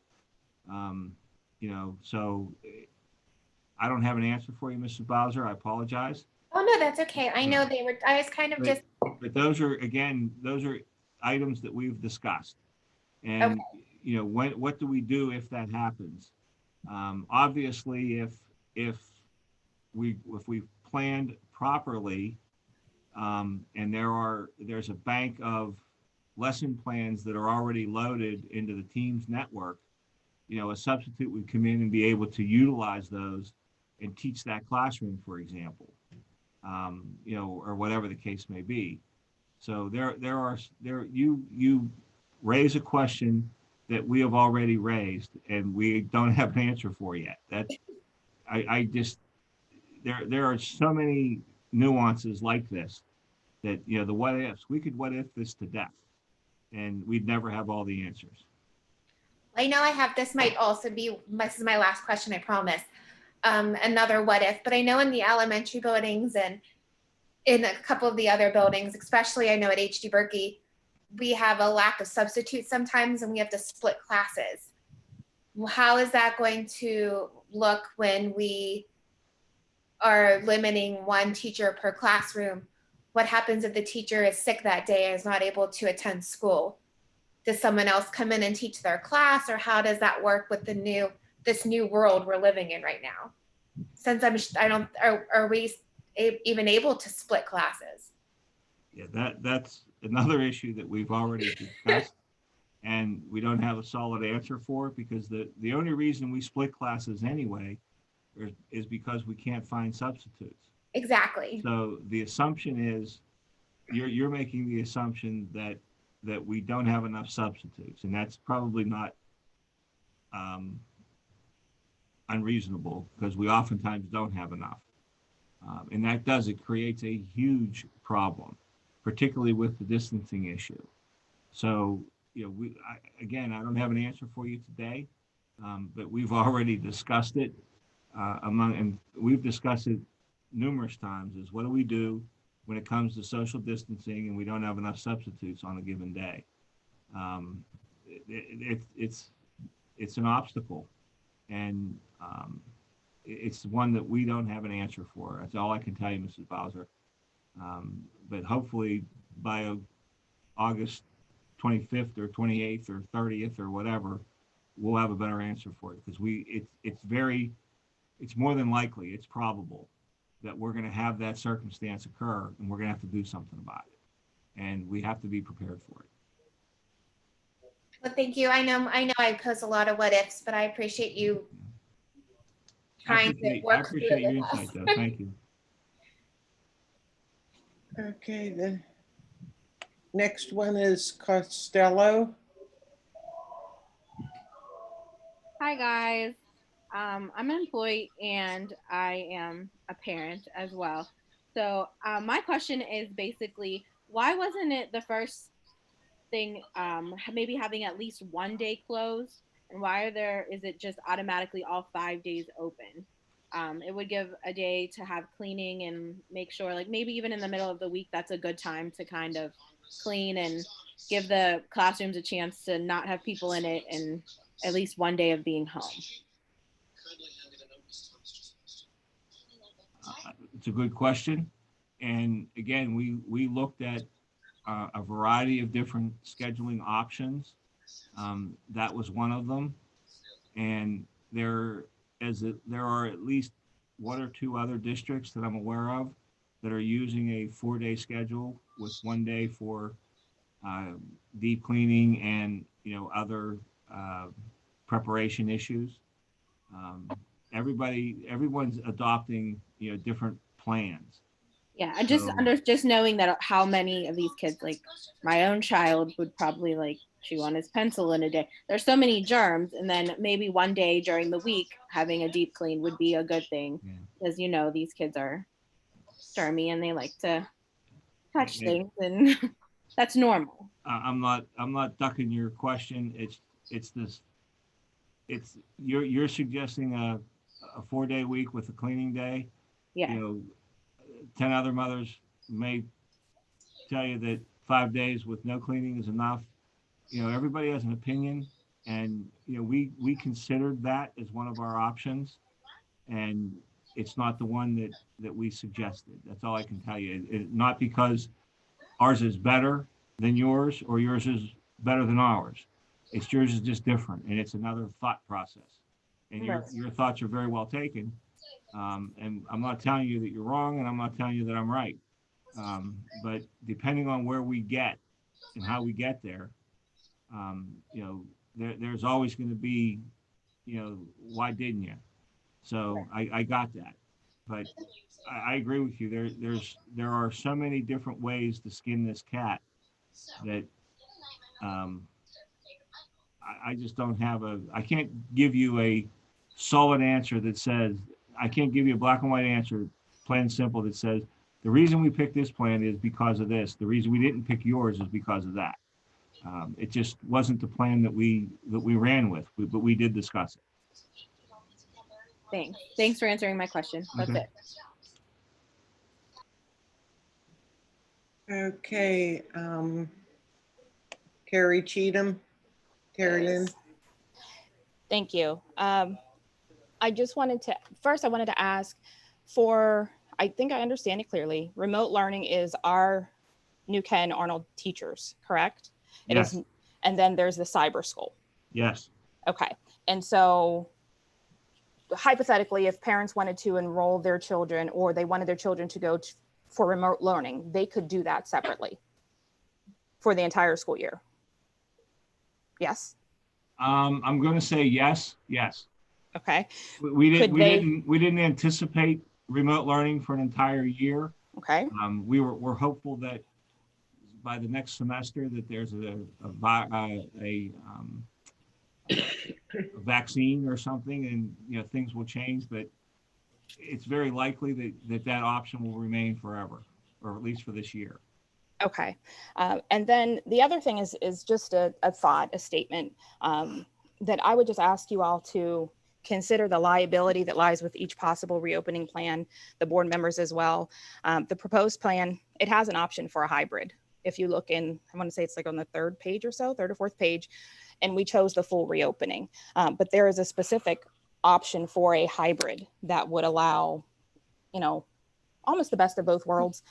Kids would be able to have an opportunity to go to school similar to what the previous teacher or staff said, but also to learn online as well. I offer to, if you're interested in having me provide that assistance in any way I can. I'm currently on several COVID task force that are answering those what if questions, not just for adults in the workforce, but why recreate the wheel? Some of those things can still be applied. There's safety protocols that don't change completely whether you're a child or an adult if the goal is to keep us all safe. So I would just like to leave you all with that, because we do have to consider contact tracing as well, and who's going to do that and what team you have for those things. So there's a lot of what ifs that if you look at those specific scenarios and you have a team answering those what ifs, when those what ifs happen, because we didn't think they were going to happen where I am, and things keep happening, then you at least have something in place and a plan. That's all. Oh, thank you. Mm-hmm. If I can real quick to answer Terry Lynn's question about why we picked the full reopen option, is because what we wanted to do was, our plan, like I have said before, is that, we want to be able to provide options, but the full reopen allowed us the most flexibility. And Mr. Pallone has brought this up several times this evening. And, there, as we read through other school district plans, there were other school districts that checked more than one box. And the directions say very explicitly to pick your opening. And so, as we discussed how we were going to move forward with this preliminary plan, that was why we picked the full open, because it allowed us the best opportunity to provide all of the options that our families could be, would want access to. Thank you for answering that, Mr. Benko. And I think We lost her. I'm here. I said, I think I submitted my information for the parent committee. Okay, thank you. Thank you. You did. I got it. Thanks. Okay, and our last question. Debbie Schreckengoss or? It's Steve. Okay. All right, I'll try to, the question I have is for all the board members. It's sort of some corrective criticism that I would like to express to each one of you. Basically, if I heard tonight, and we all know that since March, into April, that we would be facing this battle this fall. And I remember the last board meeting, there were some proposals that was put out to the board, and therefore knowing that there was going to be a requirement to implement some sort of plan to reintroduce children to learning in whatever capacity. We didn't know where we would be, but we knew that financially, since we were strapped in tax dollars, we knew that if we would have had to take the position of learning remotely, there would be providing kids with the capability of either laptops or iPads. That was discussed in the past. I'm sort of kind of set back. I believe I heard Mr. Pallone mention several times. I mean, this plan, as your administration are formulating this plan, is still going to come down to the board having a complete understanding of what they're going to pass. And it seems to me that it's kind of split. It's getting a plan for the state to approve so that we can operate come the end of August. But then also you have over several hundred parents that raise questions, and a committee of parents, teachers, or the community, and at a reasonable rate, also would like to have some input. So it also can be proposed to the school board members so that they can have the option, what they're getting from the administration, also option from what they're getting from the parents of the students, and also the taxpayers and the constituents, since it's based. And it would take a lot more involvement to have that information, because if you do choose remote learning as being, as my suggestion, the AB theory, then that means every kid would have to be equipped with a electronic device and internet. If it's not possible, then it needs to be put on paper by whomever to say, hey, we can't do this AB suggestion only because it's impossible, financially impossible, just like the air conditioning was financially impossible. So that is off the table, and the board has a reason and justification of eliminating that issue off the table. But I guess what I was looking for is the board to authorize or have the administrator or set up a timeline that, because if we're taking a committee, I understand there's a committee on Thursday. I don't know what that structure is. I assume it's administrative staff and teaching staff, and I believe some other bargaining units was asked to participate, but there's no public involvement. There was a consensus of starting a committee meeting from parents and a lot of people that are involved with COVID-related programs in other avenues, and that would be great. But we have to set a timeline if it's going to be reasonable. A timeline, the administration needs to be told, let's do the committee, and then but that committee is going to have a purpose. And I think that's the school board's responsibility for setting up or instructing the administration or mandating them to, put the schedule in place. And we're very short on time. I mean, we're talking 2 weeks, and then we're talking if because there still will probably be nothing resolved at that time, because there's still going to be a lot of participation that people want to add. And it may or may not happen. I just don't want, I just want the board to be more engaged in setting a structure for the administration to set a plan that will incorporate a lot of issues that came out.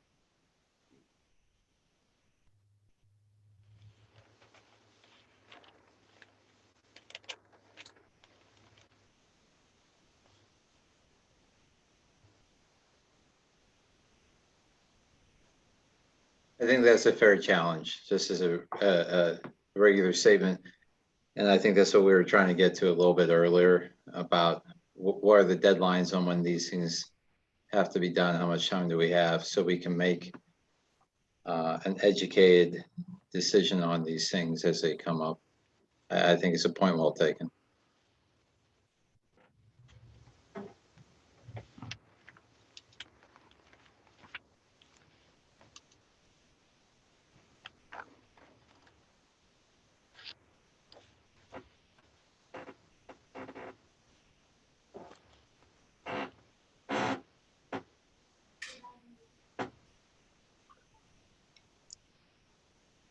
Are we clear, Audrey? Yes, we are. Other than the chat questions, but those we can maybe combine with what Mr. Banco's putting together from YouTube. I'll save those chat We'll do questions. them all together. Yes, I'll take Because care. they're related. I've been looking at them on and off, and That would be good. I think the questions those chat questions and then the stuff that you have, Mr. Banco, that might be a good outline, good discussion points for tomorrow's meeting. Yeah, I'll pull that together tonight. Or very early tomorrow. I was going to say, you need a V8.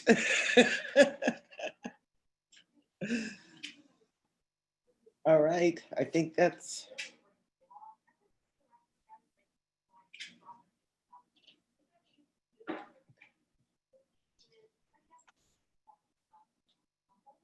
Mr. That's it? Yeah. Thanks to the community. And we got work to do.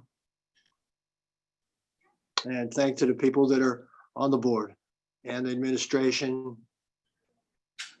Thanks a lot. Thank you, folks. Y'all have a good evening. Be safe. I appreciate everybody that participated and everybody that worked on this. Yeah, thanks. Keep coming.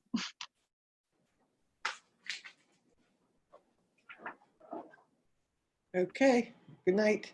Good night. Good night. Good night, y'all. Good night. Mr. Bank, could you find that button? I did, yeah, the one that's down on this bar. Yeah, to save the. Yeah, it says pause, stop recording. Well, no, not that one, the actual chat. So over in the chat window, there's a 3 dots and you can click it and it says save so that you have the ability to save the chat. Chat. Wait, the 3 dots. Is it at the top? In the chat or window. The bottom? In the chat window, where Yeah, you just to the right of where you would type a message. So allow attendees to chat. No one, all panelists and attendees. I don't have an option to save that.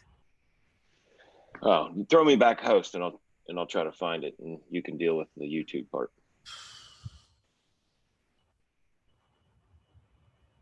I don't have it either because I was trying to save it too. Yeah, it's only the designated host. Oh, okay. All right. Well, then I'm leaving. Bye. All right, good night, Chelsea.